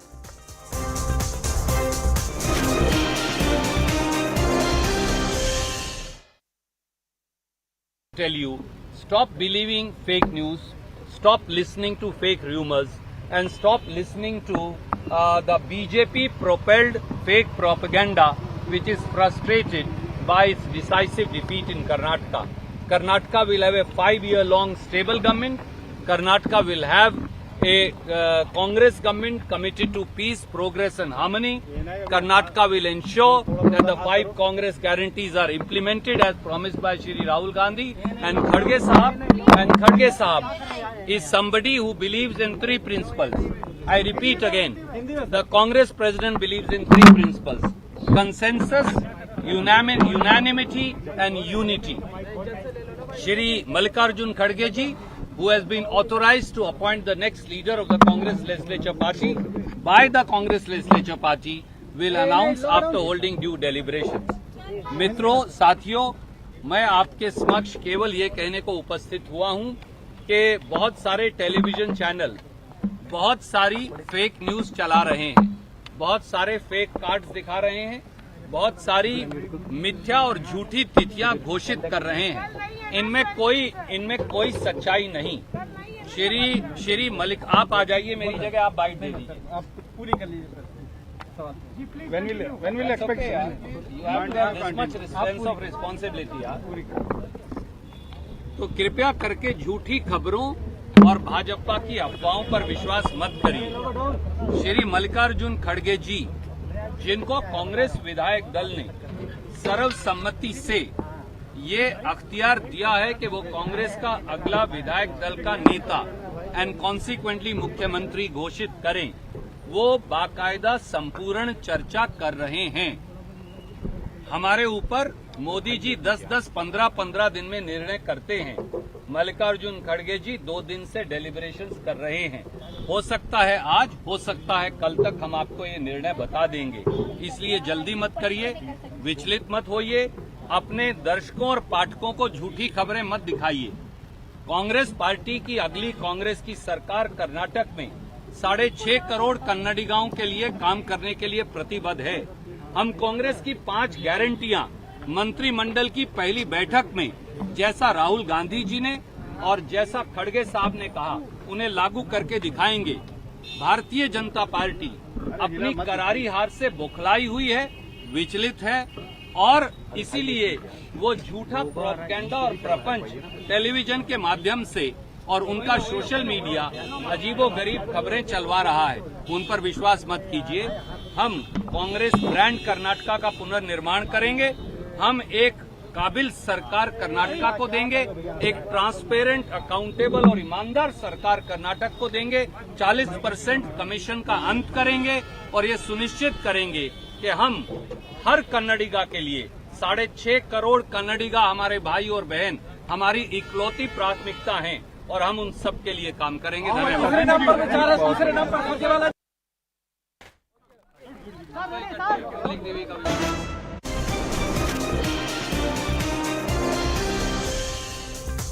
Welcome back. You're watching The Nation at 5 and we keep our focus on the drama of Karnataka, the political drama of Karnataka, which has shifted here in the national capital. The Congress Party High Command has a tough task on its hand to decide the name for the Chief Minister. Well, this was a choice that inevitably they'd have to make between DK Shivakumar or Siddaramaiah. Or there could be the third name. Well, the name of the Chief Minister is just the beginning of many issues and many other critical decisions that the party would have to take as it is in the process of forming the government. Well, even if one of the names was picked by the party, the issue of internal differences and ambitions, whoever is the losing side, will they really settle or they will continue to create troubles for the party like it has happened in many other states? There is a possibility of a revolt that can happen in the Congress party, and this is not without its precedent. Rajasthan, Madhya Pradesh, Goa, many other states are examples. The issue to fulfill promises ahead of 2024 is very important. The Congress party has got a new political impetus, keeping in mind the victory they've been able to cement here in the state of Karnataka. Now, the challenge would be, they've made certain promises. The Bajrang Dal ban, hijab issues, these were issues on which the party had come out with a very decisive statement. The Bajrang Dal ban issue, for example, that was part of their manifesto. Will they really come through on it? Will they touch a contentious issue like the hijab? There's a state notification on it. The 5 key guarantees that were made in the manifesto, and these are largely welfare schemes, certain direct benefits that were promised to the people of the state. The challenge is that the state, like many other states, the well-off, is a debt-ridden state. And the fiscal burden of these promises could be very high for the state's economy. Is the state really ready for it? DK Shivakumar, not to forget that, yes, he's the tall vocal leader and he has his sway in politics, but there are CBI and ED cases against him, and those cases haven't gone anywhere. Those cases can continue to create a problem for him in the future as well. Many, say that this can dent the party's image. Anti-graft stand that the party has taken. These are corruption charges against the Neta. Now, 2023 success in 2024. This was a state election, that's a Lok Sabha election. The challenge is that in 2019, Congress won only 1 seat in the Lok Sabha polls. It was a complete rout. Now, with that rout, there is only the possibility of performing better, but can they really do it? Now, the issue right now, a bigger one that I'm going to talk about, is the reservation issue. The Muslim quota debate is happening in the Supreme Court. There is already a stand that was taken by the earlier BJP government, which is a caretaker government right now in the Supreme Court. Will they change that position in the Supreme Court? And if they change that position, what is the impact on the Lingayats and the Vokalikas? That's the question that the BJP as an opposition party will continue to ask them. It's a tightrope walk to accommodate all the sides and the groups. And not just Vokalikas or, the Lingayats who would want greater representation in the cabinet, but there are SC, STs, tribals, Dalits who have voted in huge numbers for the Congress party. Harish with us on the broadcast. And Harish, we've been talking about this. To decide the name of the Chief Minister is one of, the many questions that continue to haunt the Congress party. They have a slew of important choices to make in the next 1 to 2 weeks. Absolutely. Remember those 5 crucial guarantees that they've promised that they will clear in the first cabinet. They'll have to chart out a roadmap for it. We've already seen people asking, when will the Congress government come? When will these schemes be implemented? Some of those schemes perhaps can be implemented immediately, not too much of a burden on the state exchequer. For example, giving 10 kg free rice to every person in the household. Already the state is giving 5 kgs. So another 5 kgs, the Congress assesses won't be too much of a burden on the exchequer. Another 2,000 or 3,000 crores is what the Congress hopes that it will cost the state exchequer. What is really something of worry for them is other schemes. For example, giving 200 units of electricity free to every household. That's something that will devastate the finances of all the discoms if the state government doesn't pitch in. Because a large number of households, even in Bengaluru, might be then eligible for it. So what are the contours of that particular scheme? Already we are hearing murmurs from the Congress party that it won't be a blanket free scheme. There will be certain riders. For example, they might say that people who use above 200 units will not be eligible to this scheme at all. Even if you say perhaps use 201 units, then you might not be eligible for this scheme. That's what many are saying. So that needs to be worked out. There are 2-3 other schemes. For example, giving 2,000 rupees, the Grojyoti scheme, to every woman household head. That's something that will cost the exchequer a lot, and that will happen every year. It's not a one-time scheme. Yeah. Similarly, with giving free ride to women. Will you limit it to certain buses, a certain number of trips? They'll have to ensure that all these things are worked out before they make that announcement in that cabinet, and tell the state how much will it cost, who are the likely beneficiaries of it. Otherwise, we've already seen a lot of parties ridiculing Congress's manifesto. They will say that Yes. the Congress took people for a ride through such schemes or through such announcements. Harish Upadhyay getting us all that perspective. My colleague Anshul and Yash are also with us on the broadcast. Anshul is live from DK Suresh residence. Let's take in a word from him. Anshul, Mr. DKS present here in the national capital, and you also have Mr. Siddaramaiah who's here. There are important meetings that Mr. DK Shivakumar has held recently. His brother is also present here in the national capital. Tell us about the key meetings that you have had. What are you hearing from their supporters or within the core group? So yes, there have been a series of meetings that has been conducted by or attended by DK Shivakumar since morning. We saw that just a few hours ago there was a meeting with Mallikarjun Kharge. In that meeting, a lot of MLAs of the Congress party had also gone in. This is being seen as a parade that was done by DK Shivakumar just to give out a message that yes, there are MLAs who are in his support. On the other hand, when in the morning DK Shivakumar went to meet with Rahul Gandhi, there were no MLAs who had in fact gone inside with him. Currently, at the residence of DK Suresh, there are at least 12 MLAs of the Congress party who are present inside. They are having a discussion with DK Shivakumar, just figuring out as to what is the future course of action that they are going to take, what is the future path that is going to take from here on. Because yes, as Harish and Pallavi reported, that there could be a third candidate whose name could also crop up if none of them decide to blink first. Then there could be a third candidate, and that is something that the Congress party and in fact the DK Shivakumar camp knows, and they say that this is the Congress party and anything could happen in it. So yes, a third candidate is also a very likely possibility. But yes, on the other hand, the supporters and the MLAs who are with DK Shivakumar, they are very, very confident that they are not going to bulge down anytime soon. They are very adamant on their demands that nothing less than the post of the CM is enough for DK Shivakumar, and that is something that they are going to stand to, they are going to stick to. So yes, this impasse between DK Shivakumar and Siddaramaiah as to who is going to be the next Chief Minister of Karnataka is going to continue over the next few days. But yes, it is up to the Congress High Command if they decide to end all this and bring a third name forward who could be acceptable to both these camps of DK Shivakumar. Oh, well, let's see. Well, let's see, Anshul. I mean, that's the question, that because both sides are not blinking, and would a third name really be brought into it? Harish says that that's a suggestion that has gone from the state unit to the national leadership. And Mr. Siddaramaiah and Mr. DK Shivakumar both wouldn't want to miss out on this opportunity. Yash, coming back to you. Live from the residence of Mallikarjun Kharge. That's where all the action is happening. Yash, give us a wrap of what we have seen through the day. Hectic political, bargaining, parleys happening, talks happening. Mr. Kharge is going to be the key man who's going to decide in a huge way what's really going to happen next. He comes from the state. This is his home state. Give us a wrap of the day. What we have seen so far, what is likely to happen in the evening? Well, Anusha, Mallikarjun Kharge's residence has become the center of the politics both for the Congress in Karnataka and for the National Congress.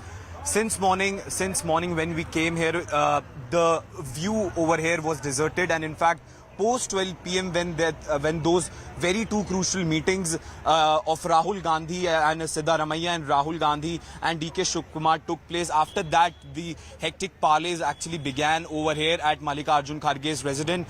First to arrive over here was Mr. Surjewala. In fact, he came at around noon, and in fact that meeting went for good 3-4 hours. And post Mr. Surjewala, a lot of MLAs from the Congress party from Karnataka came to meet and to be part of that very meeting, including MB Patil, who's also one of the heavyweights in Karnataka politics from the Congress side.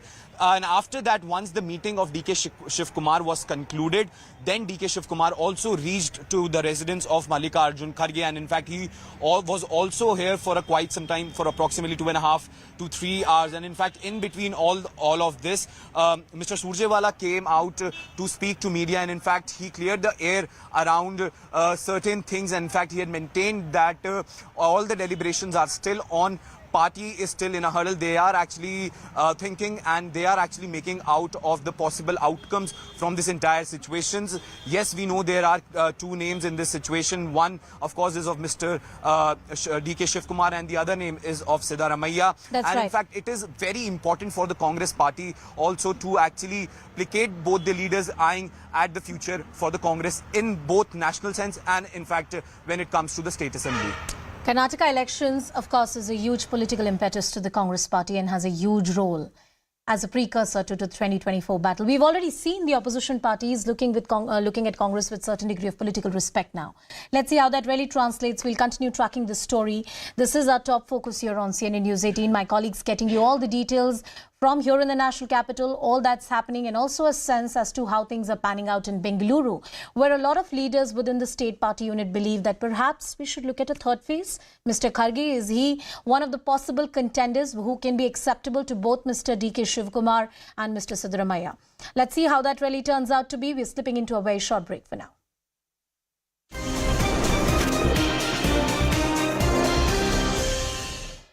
Fake news चला रहे हैं, बहुत सारे fake cards दिखा रहे हैं, बहुत सारी मिथ्या और झूठी तिथियां घोषित कर रहे हैं। इनमें कोई सच्चाई नहीं। श्री मलिक, आप आ जाइए मेरी जगह, आप बाइट दे दीजिए। आप पूरी कर लीजिए। When will expect you have this much sense of responsibility? तो कृपया करके झूठी खबरों और भाजपा की अफवाहों पर विश्वास मत करिए। श्री मल्लिकार्जुन खड़गे जी, जिनको कांग्रेस विधायक दल ने सर्वसम्मति से ये अख्तियार दिया है कि वो कांग्रेस का अगला विधायक दल का नेता एंड कॉन्सिक्वेंटली मुख्यमंत्री घोषित करें, वो बाकायदा संपूर्ण चर्चा कर रहे हैं। हमारे ऊपर मोदी जी 10-10, 15-15 दिन में निर्णय करते हैं। मल्लिकार्जुन खड़गे जी 2 दिन से डेलिब्रेशंस कर रहे हैं। हो सकता है आज, हो सकता है कल तक हम आपको ये निर्णय बता देंगे। इसलिए जल्दी मत करिए, विचलित मत होइए, अपने दर्शकों और पाठकों को झूठी खबरें मत दिखाइए। कांग्रेस पार्टी की अगली कांग्रेस की सरकार कर्नाटक में 6.5 करोड़ कन्नडिगाओं के लिए काम करने के लिए प्रतिबद्ध है। हम कांग्रेस की 5 गारंटियां मंत्रिमंडल की पहली बैठक में, जैसा राहुल गांधी जी ने और जैसा खड़गे साहब ने कहा, उन्हें लागू करके दिखाएंगे। भारतीय जनता पार्टी अपनी करारी हार से बौखलाई हुई है, विचलित है, और इसीलिए वो झूठा प्रोपेगेंडा और प्रपंच टेलीविजन के माध्यम से और उनका सोशल मीडिया अजीबोगरीब खबरें चलवा रहा है। उन पर विश्वास मत कीजिए। हम कांग्रेस ब्रांड कर्नाटका का पुनर्निर्माण करेंगे।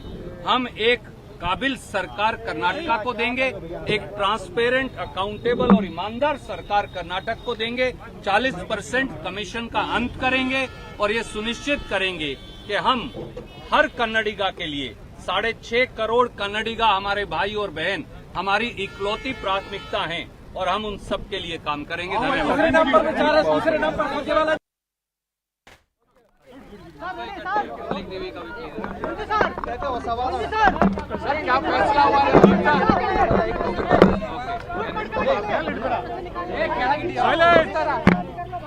नमस्कार साथियों,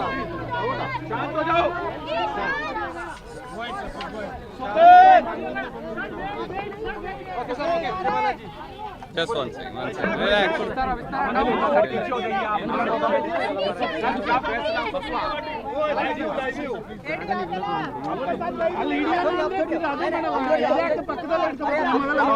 Okay. Namaskar, Sathiyo. Since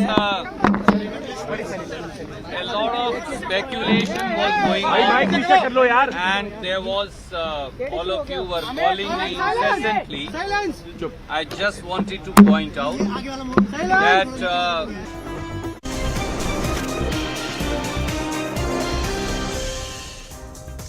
Welcome back. At least 9 people have lost their lives and several have been injured in an explosion at a factory in West Bengal's Agra. Leader of opposition in Bengal, Suvendu Adhikari, visited the blast site and demanded Chief Minister's resignation. Reports suggest that the blast took place inside an illegal firecracker factory. The case has been handed over to the Bengal CID while BJP has demanded an NIA probe, claiming it was a bomb-making factory linked to the TMC. Now, BJP Chief Sukanto Majumdar has also penned a letter to Home Minister Amit Shah. He is the West Bengal BJP chief. He has demanded that NIA should look into the matter. Chief Minister Mamata Banerjee has said that action will be taken against the accused. She is not opposed to any kind of inquiry, but is opposed to the politicization of this entire matter. Reactions. Explosive bomb, ये आप देख लीजिए कैसे हादसा हुआ है। पूरा explosive बम है। पंचायत चुनाव नजदीक है। टीएमसी ने एक कारोबार का साथ टीएमसी का सीधा मिला भगत है। जो बाग है, भानु बाग है निकनेम उनकी, और लोकल टीएमसी का लीडर है। 13 से 18 पंचायत का मेंबर भी था टीएमसी पार्टी। पावरफुल है due to Mamata Banerjee blessed him. Mamata Banerjee का संरक्षण में थी। ममता जी should resign from her post.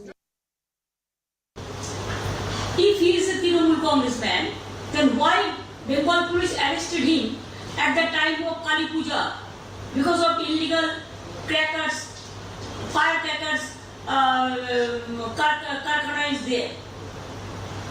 But he was bailed from he has taken bail from the court.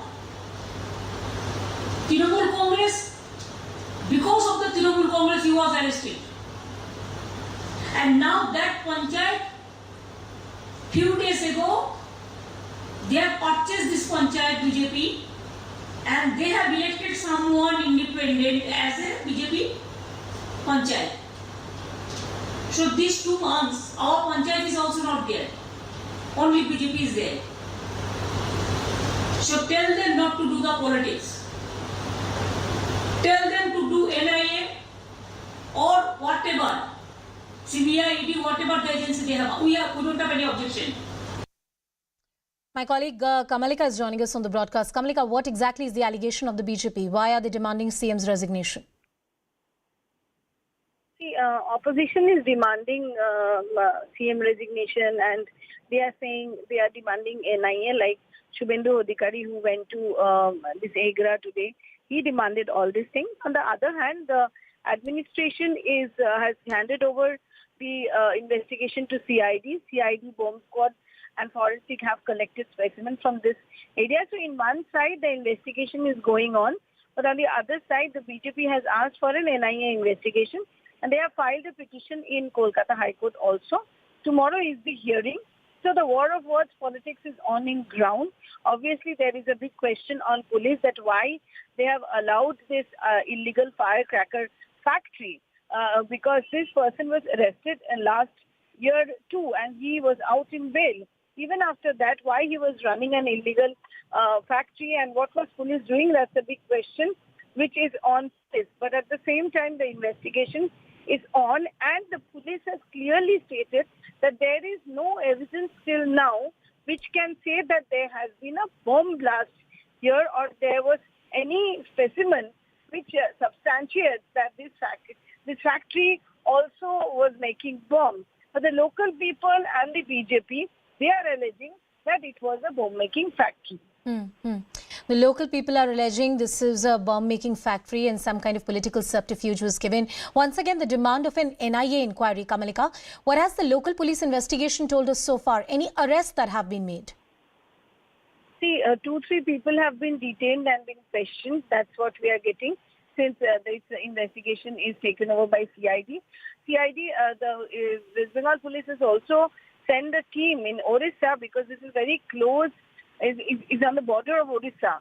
So it might happen that this Krishnapado Ba, who is the owner of this fire factory, he might have gone there in Orissa. So a team has gone there. So raids are on, searches are on. Till now, no arrest officially. But 2 persons have been detained. That's what we are getting it from the police sources. But till now, no arrest. No arrest that has happened so far. That's what Kamalika is telling us. Let's see what happens in this matter. Some more reactions on the story. कहीं एक दुर्घटना होता है, पहले से किसी को पता चलता, लेकिन सरकारी जो कानून है उसको तो मान के चलना चाहिए। जो बाजी कारखाने हैं, अगर ये नहीं माना, ये कारखाने के मालिक जो बीजेपी के आदमी हैं और अभी उड़ीसा भाग गया है, वो जांच करके निकलना चाहिए। ये जो कारखाना, इसका मालिक है तृणमूल कांग्रेस का नेता, और ये जो पटाखा का पीछे पंचायत चुनाव के लिए बॉम्ब बनाने का काम चल रहा था, जितना विस्फोरण हुआ, जैसा विस्फोरण हुआ, एक कभी पटाखा कारखाना का विस्फोरण नहीं हो सकता है। इसके में बॉम्ब बनाने का सारे सामान मौजूद थे, इसीलिए विस्फोट इतना भयंकर आकार धारण किया। मैं ममता बनर्जी से दरखास्त करना चाहता हूँ, सचमुच आप एनआईए इंक्वायरी चाहते हैं तो राज्य सरकार का ओर से केंद्रों में इसका रिक्वेस्ट भेजिए जो हम एनआईए इंक्वायरी चाहते हैं, तब हम समझेंगे आपका इसमें रुचि है। काली सीएम मैडम ने बोले हैं कि एनआईए से उनका कोई इतराज नहीं है, तो बेवजह ये सब सवाल वो उठा रहे हैं उसको सिग्निफिकेंट करने के लिए। उससे हमारा कोई लेना देना नहीं। हम लोग फैमिली का आदमी से मिले थे। ये छोटा राजनीति वाला मामला नहीं है। 9 आदमी का देहांत हो गए, बहुत भारी मामला है, बहुत दुख की बात है। इसमें छोटा राजनीति में हम सवाल नहीं उठाएंगे। जो कर रहे हैं उसका मर्जी, लेकिन ये छोटा राजनीति का मामला नहीं है।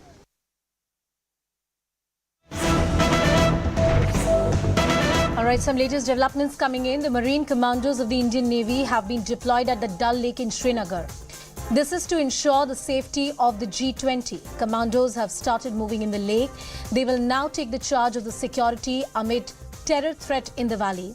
Ever since it was announced that this crucial international meet will happen in Srinagar, the terrorists have amped up their activities. We have seen a slew of attacks that have happened not just in Srinagar but in different parts of Jammu as well. Dal Lake, of course, happens to be one of the key tourist attractions, one of the prime centers in the city, in the Kashmir Valley. And most importantly, safety and security of this lake becomes very, very critical. The central government has been closely monitoring the security situation in the valley in the run-up to the G20 summit, which is to happen in Jammu and Kashmir, especially in the Kashmir Valley. We have seen terror activities increase. There was also a statement that came from the neighbouring country which did not welcome hosting this summit in Srinagar. My colleague Ishan with us on the broadcast. Ishan, tell us more about the kind of deployment which is being made. What does this mean? Well, there was earlier plans by the security agencies that given the fact that this venue is surrounded by Dal Lake from 3 sides, that is why it becomes important to ensure that the security in Dal Lake is ensured. And none better than the Marcos, the commandos of the Indian Navy. They have been deployed. The visuals you're seeing on the screens are the first visuals of Marcos today in the interiors of Dal Lake. Going inside, you can see them in tactical position to carry out the entire recce of the area so that they know that if there are any loopholes where they can be plugged in. NSG commandos have already been assigned the task along with the SOG of Jammu and Kashmir Police to ensure if there is any kind of suicide attack or any standoff that takes place, they're able to handle that. Because this area is vast, the lake is very vast. So they are already, guarding a couple of locations in Kashmir Valley, and now they have been brought to Dal Lake. From today onwards, they'll be guarding this entire area, the lake area, with their specialized equipment. They'll be keeping a tight eye around the vicinity of Dal Lake to ensure that there is no attack which takes place from this side. Because there are already deployments being made. There is this kind of deployment we haven't seen in many, many years. And this time the government wants to ensure that the positive messaging that it wants to give to the delegates who are coming to Kashmir so that there could be a boost in tourism is given with message of peace. And that is why any such attacks which take place will definitely, cause a shadow on the government. And now they are bringing these Mako commandos to ensure the lake is kept safe and there is no untoward incident that takes place. The kind of security measures we're seeing, as Ishan is pointing out, we haven't seen in the recent time or in the recent memory. But Ishan, other than the Dal Lake, are there any other areas in the valley which are getting this kind of special security arrangements from the union government? Yes, absolutely. They are scheduled to visit Gulmarg in North Kashmir, and we have seen in that area there are 2 encounters which have taken place. There are additional deployments of forces being made there also because this area and the stretch of road will be vulnerable at certain spots. So to plug loopholes there, additional security forces have been brought in to ensure that that route remains safe. Remember, security forces want to keep minimum presence of uniformed men on the ground to give a message that things have changed in Kashmir and tourists can come and freely enjoy here because the tourism-related meeting, and that is why that less presence will help the government deliver that message across. And that is precisely why you will see that despite keeping minimum presence, there will be close watch and close guard on the event. Thank you, Ishan, for getting us all the details on that important story. We'll keep a close eye on that one. Well, as we close this edition of CNN News 18, here's a special report. It's been over a year since Russia declared war in Ukraine. Now, women in Ukraine have stepped in to fill the important roles left by conscripted men who are far away fighting the war against Russia. Take a look at the special report. In a man's world, war is changing everything. Tatiana is at the vanguard, shattering Ukrainian coal mining history. A woman on her way to work 1,000 feet underground. It's normal, it's okay now? Yes. Yes? It's good. Is it good? You like it, huh? Yes, I like it. You wanted to be a miner? Yes. Yeah. Your family, your grandfather, your father was a miner? Yeah. She used to work above ground, but when miners got called up to fight and martial law cleared women for dangerous jobs, she jumped at a job deep in the mine. I always wanted to work here, but girls were not allowed. When many men were conscripted, the mine had to keep working. So to protect our country, the girls stepped up. She works 6-hour shifts, 3 days on, 1 day off, earns more than previously, and wants to keep her underground job when the war is over. My work is not physically difficult. I like it a lot. I would like to continue working here. In this bastion of male-dominated tradition, that may not be so easy. I think when the war is over and we will win, I think women will return about the ground and do women's jobs. Yet even Chief Engineer Alexander admits, without Tatiana and many other women, the mine could not have kept going. Around 700 of our miners got called up to fight. Our women wanted to help both the mine and the country. So far, 46 women are working under the ground now. There hasn't been a general mobilization of women, but plenty of traditional male-only workplaces are finding women stepping up and taking jobs that before the war would have only gone to men. Maria is among them for the love of Ukraine and of her husband. I knew this theory, but the practice turned out to be a little harder. She took up his blacksmith job when he got called up to fight last year. They bought the forge together a few years earlier, invested their future in it. This is my husband's passion and his life's business. I decided to support him to keep his job alive while he is serving. She shows me a video of husband Andre working at the same anvil. Pre-war, his artwork, some Game of Thrones themed, selling in the US and Europe for hundreds of dollars. She is focusing on simpler stuff, ornate kebab skewers. I very often cry in the forge here. My husband is defending us, and that is very dangerous. But this work helps me to hold on and not fall apart. Women have been here before. Remember Rosie, the riveter, icon of women at work in World War II? She and others cracked the glass ceiling. More than a hint of Rosie in Maria, and perhaps of changes here too. It's tiring work, but it's interesting. I would like to do it when I feel like it, not when I have to do it. Maria, Tatiana, two of many who bravely stepped up. No doubt more challenges ahead.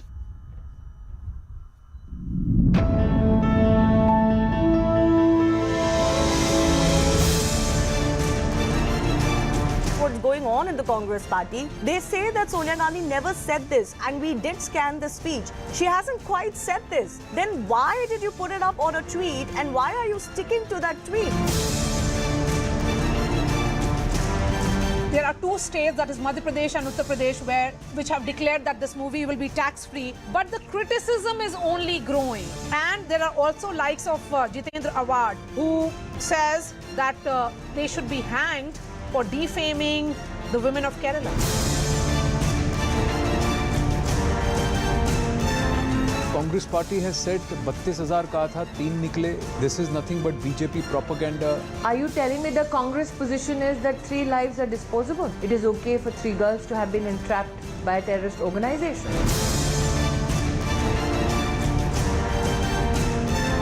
Your party workers and supporters are targeting not so much the PDM government or Shahbaz Sharif, they're actually directly targeting the army. Are you now openly challenging the authority of the army to maintain law and order on the streets of Pakistan?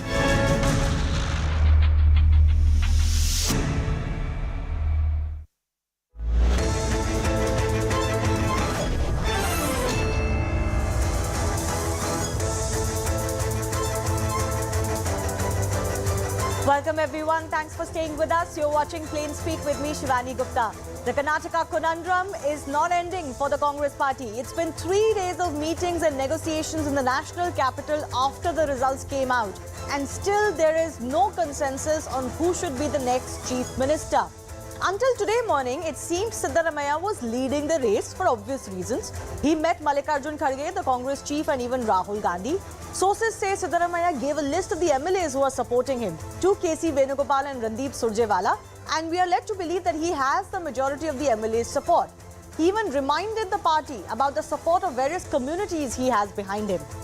But the story didn't end there. A few minutes later, DK Shivakumar also met Rahul Gandhi and Mallikarjun Kharge. Congress sources revealed that Shivakumar was offered the Deputy Chief Minister's post, which he has outrightly rejected. Instead, he proposed Mallikarjun Kharge's name for the top job, as all the MLAs would be agreeable to that. After this DKS twister, Siddaramaiah's plan is now on shaky ground. Both DK and Shivakumar and Siddaramaiah have been asked to continue in Delhi till this issue is resolved. The fight so far is between these two, but senior Congress leaders also now believe that if this deadlock continues, the High Command should look at a third, more agreeable candidate. So on the Congress, will the Congress be able to walk this tightrope is the big question. And who will they be willing to upset? For the Congress, the immediate concern is forming a government, making sure they can start to deliver on their big promises, and then also worry about the 2024 general elections in the state. So fundamentally, the choice for the Congress is this. Between Sidda and DKS, who can damage them more in 2024 if not made the chief minister? Mind you, a lot of what happens here in Karnataka will also reflect on other states where Congress ranks are already facing a revolt, particularly Rajasthan. So can the Congress party find a solution which effectively avoids a rerun of Rajasthan? We'll take that question to our guests in just a bit. These are some of the latest pictures of both the Congress contenders. On one side is Siddaramaiah with Rahul Gandhi. He also met Congress President Mallikarjun Kharge, as I mentioned. His meeting with both leaders lasted for not more than a few minutes. On the other side is DK Shivakumar flexing his muscles in the national capital. DK Shivakumar's meeting with Kharge lasted for a few hours, which makes it apparent that he is not willing to give in just yet. Let's also take a quick look at the available options before the Congress party. So scenario one is that there is this power sharing formula which has been talked about, it has been mooted, where Siddaramaiah and DKS are made chief ministers on a rotational basis, first Sidda, then DK. Obviously, by now, no one in the Congress party, and certainly not someone like DKS, will accept this. He has cited Rajasthan and Chhattisgarh as failed examples. Second scenario, Siddaramaiah is made the chief minister, DK Shivakumar is made the deputy chief minister, which would be, easiest formulation. But DK Shivakumar is unwilling to settle for the deputy post. He has clearly rejected this offer. Scenario 3, DK Shivakumar is announced as the new Karnataka chief minister. Then the problem for the Congress party is that Siddaramaiah, who's opposed to this move, it would be difficult to accommodate him because, this is anyways his swan song. And he doesn't really want anything else. He cannot be placated with anything else in the chief minister's post. Fourth scenario, Congress President Mallikarjun Kharge, who was once denied this position as the Karnataka chief minister, is announced as the chief minister this time. It may be that he could emerge as a consensus candidate if the deadlock is not broken, but both Sidda and DK's camps are not going to be very enthused with this, and like I said, they have 2024 to contend with immediately. Amidst all of this, former Congress President Sonia Gandhi apparently dialed both the contenders. We are told Sonia Gandhi assured DK Shivakumar that there will be justice for him. She informed him that his loyalty and sacrifice will be rewarded. On the other hand, Siddaramaiah was asked to ensure that there is no public bickering. He was also informed to maintain balance in obviously the government formation and to deliver on the promises which the Congress has made. But a lot has changed since then, because while it seemed at one point that Siddaramaiah was going to be the candidate for the chief minister's post, it is not really a done deal as we speak, and the matter is definitely looking like it's been postponed till tomorrow. At least when we were hearing the swearing in could already take place. Is there a twist in the tail? I don't know. But here's the big question we're asking today. Can the Congress party avoid a Rajasthan rerun?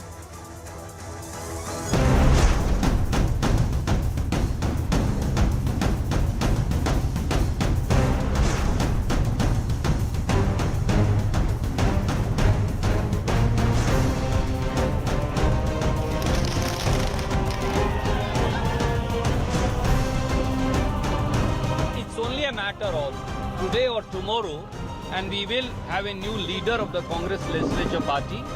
Within next 48 to 72 hours, we'll have a new cabinet in Karnataka.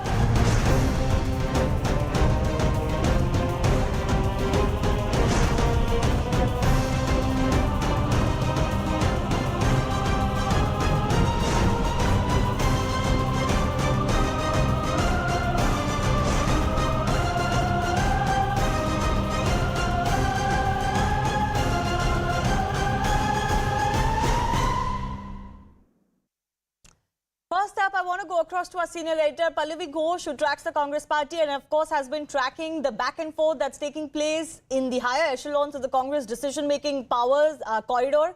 Pallavi, as we stand, I don't think it's a done deal, isn't it? It would be very perilous for any one of us to believe any kind of information coming in from one camp or the other till somebody higher up in the Congress party comes out and says that this is what it is. Yes, absolutely. It's not done till it's actually done. And there have been so many twists and turns, so many threats. And, of course, it also does make the Congress top leadership look a little vulnerable, also a little helpless as they're watching on. And they are admitting that basically the problem is now at the point that the two main contenders, and they happen to be the only two contenders, which is DK Shivakumar and Siddaramaiah at loggerheads. Neither of them are blinking. Both of them seem completely averse to each other. And that bonhomie we saw during the campaign, where both of them were interviewing each other, chatting together, and laughing and joking. All of that is now clearly a thing of the past. And if the Congress doesn't find a solution, if one of the two doesn't agree, then there's a third option, and no name, of course, has been decided or even discussed as yet, Shivani. But clearly the third option is also now going to begin to be discussed. But can I just ask you, Pallavi, is it to be taken that the decision finally has been left to the Congress chief, Mallikarjun Kharge, who's experienced himself as far as these negotiations go, back in 2013, what happened in Karnataka, and he's, of course, the current Congress chief who hails from Karnataka. Is it ultimately going to be his decision? Well, it's going to be one of the toughest decisions, and frankly speaking, I think the Gandhis also really want to wash their hands of it, because it's bound to be murky, and even if we see some kind of a truce, I doubt if it's going to last very, very long. Mallikarjun Kharge, of course, has an advantage. He belongs to the state. Language is not a problem, so it's going to be easy for him to kind of talk to them. But more than that, I mean, he's a veteran from the state, so he understands the caste combinations. He knows the repercussions of any decision which can be going wrong, and also that put a pressure on him, because he knows the wrong decision, something which could boomerang later, will be seen as one of his biggest failure, and that too in his home state. I mean, his son, of course, is an MLA. He has a political future. Even if Mr. Mallikarjun Kharge thinks of retirement at some point of time, he certainly wouldn't want that egg on his face moment or anything to go wrong, which is why I think he's being very, very careful, taking all inputs, whether it's from the state in charge, whether it's from the General Secretary, meeting the MLAs, of course, and from the Gandhi family, particularly Rahul Gandhi, and of course DK Shivakumar and Siddaramaiah. All right. Pallavi, just stay with me as I open this up with our guests, because as I said, it's not a done deal, and a lot of deliberations are still yet to take place. Mohan Krishna, BJP leader from the state, is joining us. Sujata Paul of the Congress party. R. Rajagopalan is senior journalist. Sanjay Jha, political analyst, who's been formerly with the Congress, is also with us. So, Sanjay Jha, what is the choice here? What is the bottom line here? I feel the bottom line here is, if you upset someone, who can hurt you more before 2024? So, I think they like to pick the person who can hurt them the least. Well, Shivani, I think the Congress has to bite the bullet sooner rather than later. It is always a challenge because there's only one key position and there are two claimants to that job, and both of them believe that they have done a fantastic one, and they have. I think both of them have actually put up a remarkable performance. I don't think they were pretending. I don't think they were putting on some kind of a farcical drama. They were working together because they realized that if the Congress is to win, both DK with his organizational muscle and Mr. Siddaramaiah, who's an extremely popular leader in Karnataka, have to play ball together. They both have to tango together. I think this is a leadership test for Mr. Kharge, because let me tell you, Shivani, you and I have debated this quite often on your very popular program, that Rajasthan is, in my opinion, the first acid test for Mr. Kharge, which he still hasn't been able to crack. And in fact, it's ballooning a little, unpleasantly in different directions. This is his own home state and a very critical victory for the Congress. This can really change the national mood for all opposition parties for 2024. So the Congress needs to recognize that this is not just about whether it's Siddaramaiah or DK. It's about sending out a message that the opposition can defeat Narendra Modi, and in my opinion, they'll worry about all of those optics later. No, Sanjay. First, they have to figure out how to keep their own party people happy, and which camp are they willing to upset more. I understand the point you're making, but I feel like this is Mr. Kharge's first big challenge, because I think Rajasthan was a situation that had already become quite murky by the time he took charge as the Congress chief. So let's give him that benefit of doubt. But yes, Sujata Paul, I want to come to you. The Congress has the right to take as long as it takes. And of course, it's not unprecedented.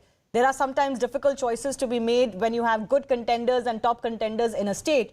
But you would concede that it's not looking very good that you get such a mandate and then your house is so divided.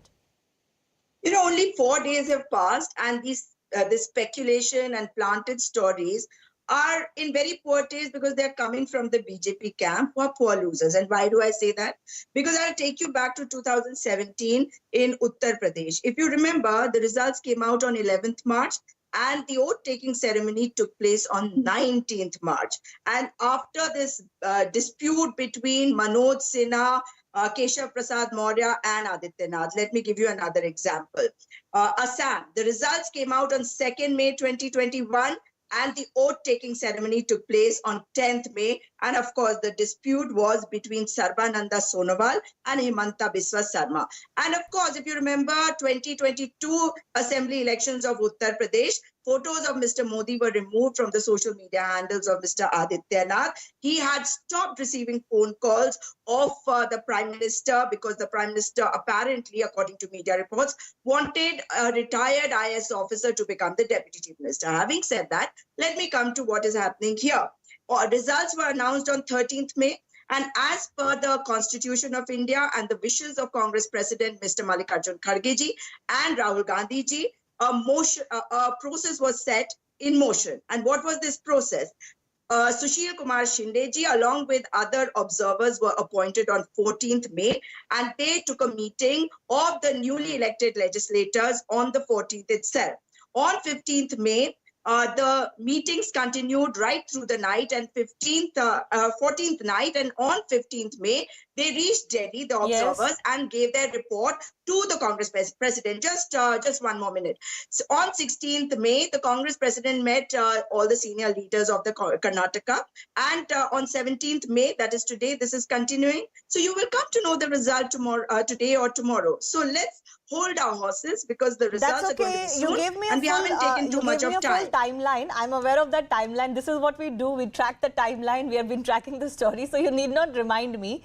My question to you was entirely different. Do you believe that this is, hurting a little bit of the bond of the euphoria? Certainly that euphoria seems to be like a thing of the past now, and hard calculations have to be done. And like I said, you are well within your right to take as much time as you need to take. But if there was a process, and if there was a predefined process, then it shouldn't take that long. Before I go to our BJP representative, let me go to R. Rajagopalan, who's also seen his fair share of deliberations take place for Chief Ministerial's post. Is this looking like this is hurting the Congress party? By hurting, I don't mean this could hurt their election, their election plans or anything, but just the fact that they knew this was coming. They knew they had two leaders who were both strong, who are contributing to their campaign, who would both want to be chief minister, but it seems they weren't quite prepared to handle that deadlock. A remarkable victory of Congress and a remarkable victory for Bharat Jodo Yatra, a remarkable victory of DK Shivakumar. Whatever you said and done, you asked a question about euphoria. My understanding of Karnataka is euphoria is evaporating. Mr. Mallikarjun Kharge was a tall leader. Mallikarjun Kharge tried to resolve certain issues. He is taking sides. That is the complaint of Mr. DK Shivakumar. DK Shivakumar says Mallikarjun Kharge is not helping him. He is siding with one section. Therefore, Mr. Mallikarjun Kharge is under a big test. His leadership quality, he is not strong enough to resolve his own state crisis. Apart from that, now the ball is in Rahul Gandhi's court. He is also unable to resolve the crisis. Rahul Gandhi miserably failed, though the Bharat Jodo Yatra was very successful. But this is not quite Rahul Gandhi's call, no. I think Rahul Gandhi has made it clear. He told the Congress chief that you decide, this is your job. No. Then why do you go to Rahul Gandhi again? Then the letter should have gone to Governor of Karnataka, Mr. Theravant Gerat, not to Rahul Gandhi. You should have tapped the door. No, obviously, in this situation, Rajagopalan, both DK Shivakumar and Mallikarjun Kharge will like to get Mr. Rahul Gandhi on their side. No, apart from that, that means Mallikarjun Kharge miserably failed. Rahul Gandhi slipped out of his authority. Earlier, there were photos of Sachin Pilot and Mr. Ashok Gehlot together. Why there is no photo coming up today with DK Shivakumar and Mr. Siddaramaiah together? Why the three? Therefore, this Navagraha, 9 grahas are seeing one side, opposite, another side, different side, left, right, side, upper, niche. ये क्या हो रहा है? कर्नाटका में एक बिल्कुल drama है. It is a failure of Congress leadership, failure of Gandhi's performance. Okay, I'll give Sujata Paul a quick opportunity to respond before I go across to Mohan Krishna. Sujata, let me pose that question to you one more time. You knew this was coming. Now, if there is a set formula by which you do this, then it shouldn't have been so hard.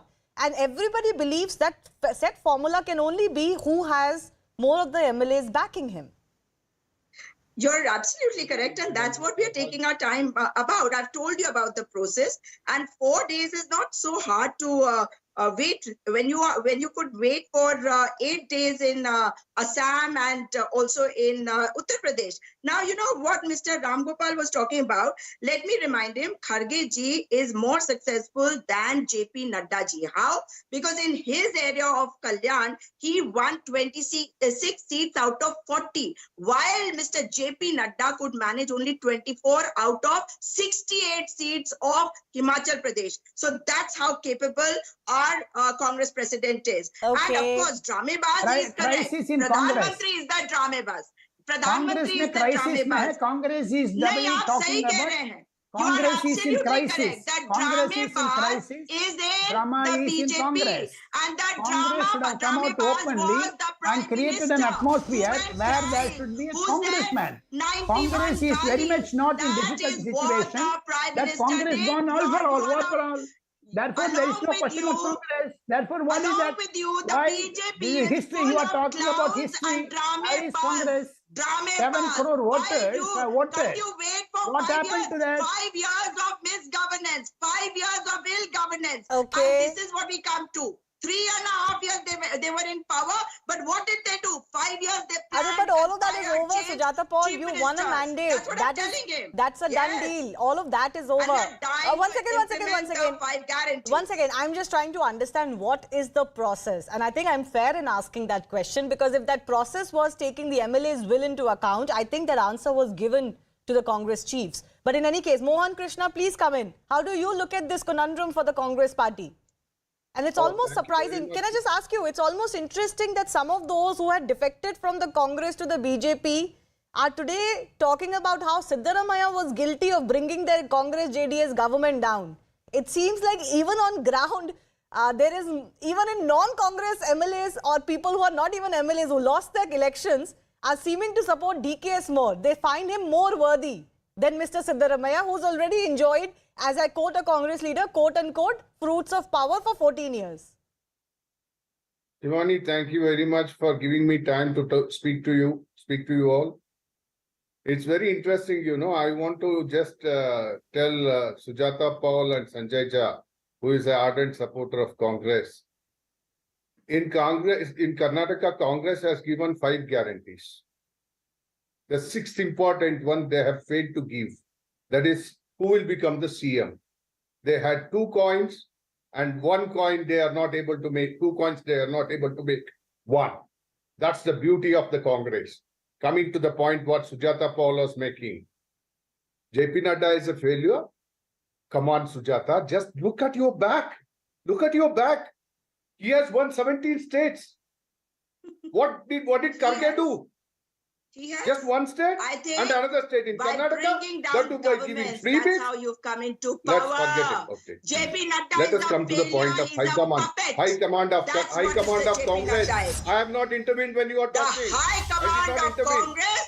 I did not intervene. The Congress president has won more seats in his whole region compared to Mr. JP Nadda. Sujata, you made that point. I'm not sure why you're going discussing JP Nadda. We're not discussing JP Nadda. When we don't, no, 1 second, I don't understand this about the Congress party. When we don't talk about the Congress party, you say you don't talk about the Congress party. When I'm talking about the Congress party, you're bringing in the BJP president into this. Come on, Sujata. I was sitting quiet. Anyway, let him speak. Let him have his time. Sujata Paul, please don't speak over the other guests. Let Mohan Krishna have his time. Yes, Mohanji. What thing? See, Sujata was making a point that BJP has taken 8 days time in UP, 7 days in Assam. Everything is fine. But I appreciate their process. Let the process go. Let whoever become the chief minister be. We welcome them.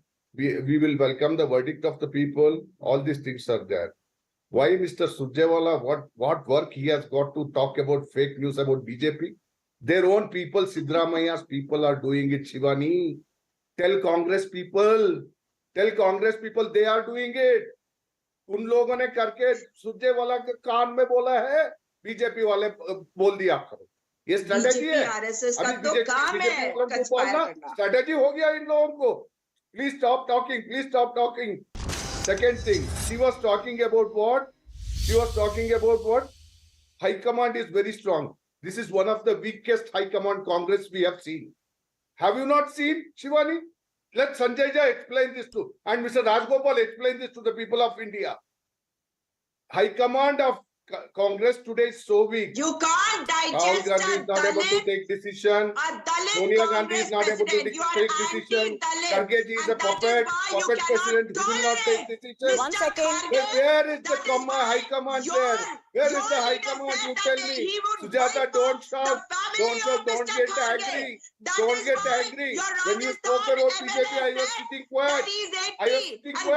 You have to sit quiet and listen. The best part of conversation is listening. You have to listen. All right, I think both of you are digressing. 1 second. I don't want this to be the usual Congress and BJP pre-election match. That election is done. It's dusted. Let's just accept the results and look forward. Sanjay Jha, my question to you is this. In Rajasthan, an issue that you and I have debated quite often, you feel that Sachin Pilot deserved more from the Congress party.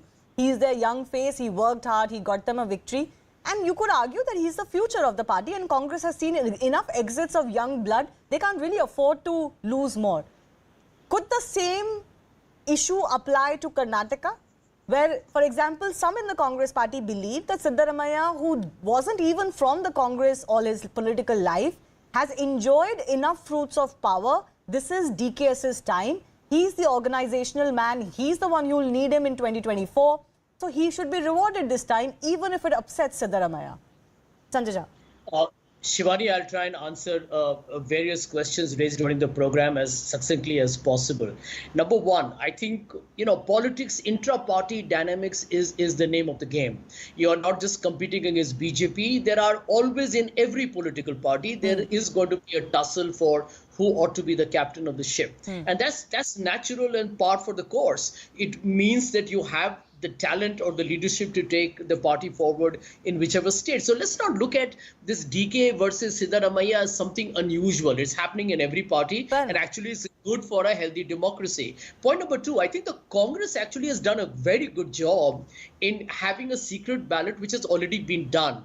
My friends in the Congress tell me that the basic negotiation now is going to be not just about who's the chief minister, or who's a deputy chief minister or whatever, but about the allocation of the portfolios to the teams that have supported Mr. Shivakumar and Mr. Siddaramaiah. The third point, very important, I don't want to indulge in whataboutery, but please remember when Mr. Adityanath became the chief minister, he was not even an MLA. He was actually superimposed into the Uttar Pradesh, political he wasn't amongst the list that anybody was talking about. Yeah, but you think about it. I live in Maharashtra, Shivani.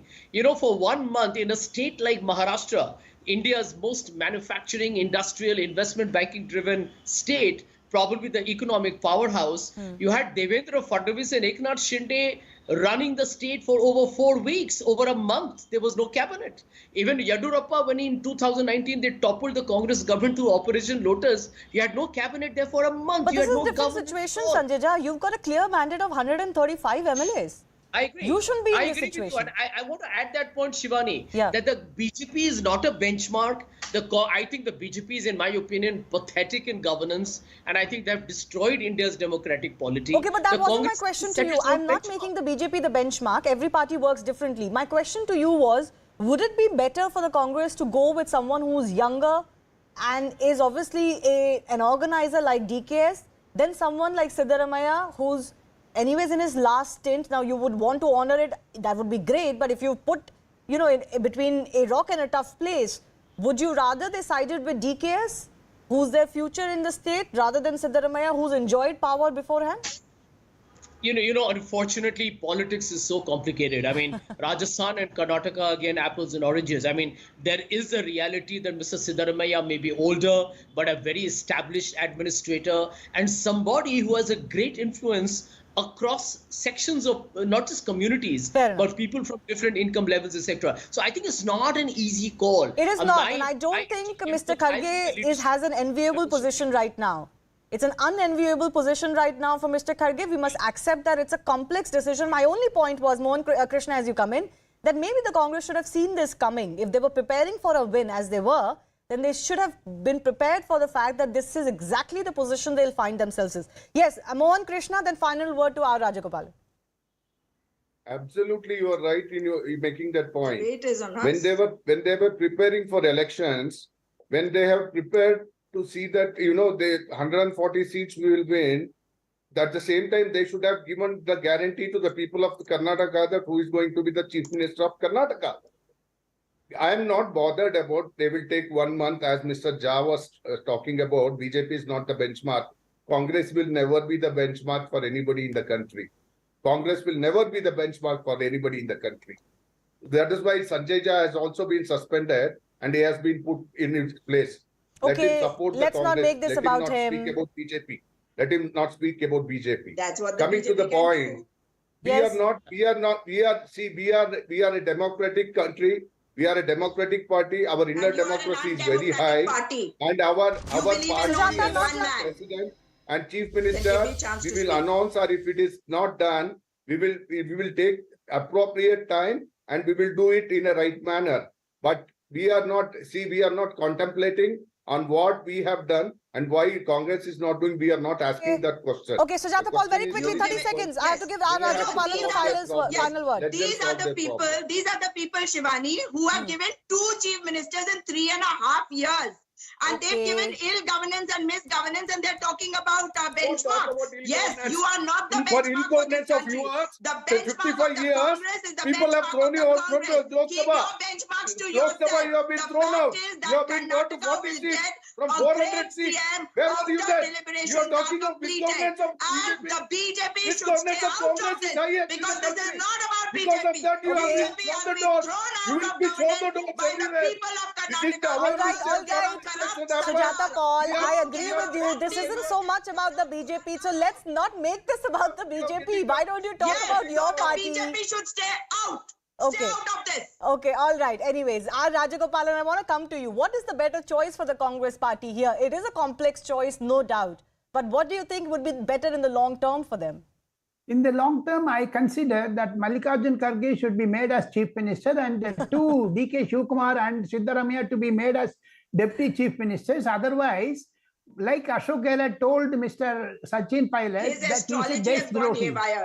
Similarly, Mallikarjun Kharge will also say that, they will tap the phone of DK Shivakumar and also Mr. Sujata ji, not like this. Please, don't speak over other people. You had your turn, Sujata ji, not like this. I gave you enough time, please. Now, not every time can you speak over other guests. R. Rajagopalan, please finish. Congress, the euphoria has evaporated, I repeat it, because this Mallikarjun Kharge leadership, I feel it is very pathetic, as Mr. Sanjay Jha says. I am also saying that Congress leadership is very pathetic, and also Mr. Rahul Gandhi is trying to run as too pathetic. You are pathetic. Too pathetic. Okay, anyways. Okay, let me leave it at that. Let the decision makers in the Congress party take their decision. How long are they going to be taking now, as far as the decision is concerned, is frankly up for debate, because we thought by now we'll know that decision. We thought that last evening too, but it hasn't really happened. I thank all of our guests for joining us. Moving on, at least 8 people have died and several have been injured in an explosion in what seems to be a bomb-making factory in West Bengal's Agra. Now, this incident has once again brought under spotlight the illegal activities, especially with regard to crude bomb-making in the state that seem to be flourishing under the nose of the police. West Bengal Chief Minister Mamata Banerjee has assured strict action. The case has also been handed over to the Bengal CID. But leader of opposition in Bengal, BJP Suvendu Adhikari, visited the blast site and demanded the Chief Minister's resignation. That BJP wants an NIA probe into this matter. BJP Bengal Chief Minister Sukanta Majumdar also penned a letter to Home Minister Amit Shah demanding the same. Now, why do I say that this is an embarrassment for the government? Because this is not the first time that a blast of this nature has occurred, and not the first time it has occurred at this particular location. In 1995, 4 people died in a blast at the very same spot. 2001, the factory's owner's brother was injured in a blast. 2014, another blast occurred at the same location, but thankfully no one was injured. And now, another blast has taken place, which has left 9 people dead and several injured. These blasts raise several questions on the TMC government and the police. Despite multiple instances in the past, how is this factory still functioning? The owner of the factory was arrested last year. Then how did he manage to escape the police's radar? 4 blasts in 28 years, as I mentioned. Has the police not clearly been caught napping? Can the police explain the inaction despite complaints from the residents who are actually coming on camera and very blatantly saying this was a bomb-making factory? Will the TMC explain the allegations also of the accused links with their party?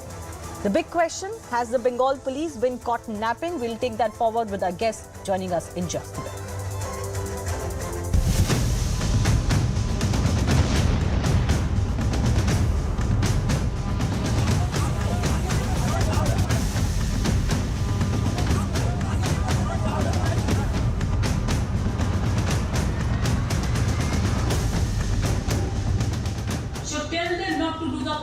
Tell them to do NIA or whatever, CBI, ED, whatever the agency they have. We don't have any objection. Explosive bomb, ये आप देख लीजिए कैसे हादसा हुआ है। पूरा explosive बम है। पंचायत चुनाव नजदीक है। टीएमसी ने एक कारोबार का साथ टीएमसी का सीधा मिला भगत है।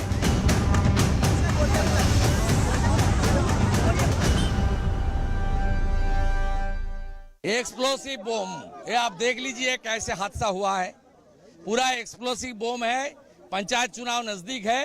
टीएमसी ने एक कारोबार का साथ टीएमसी का सीधा मिला भगत है। पावरफुल है due to Mamata Banerjee blessed him.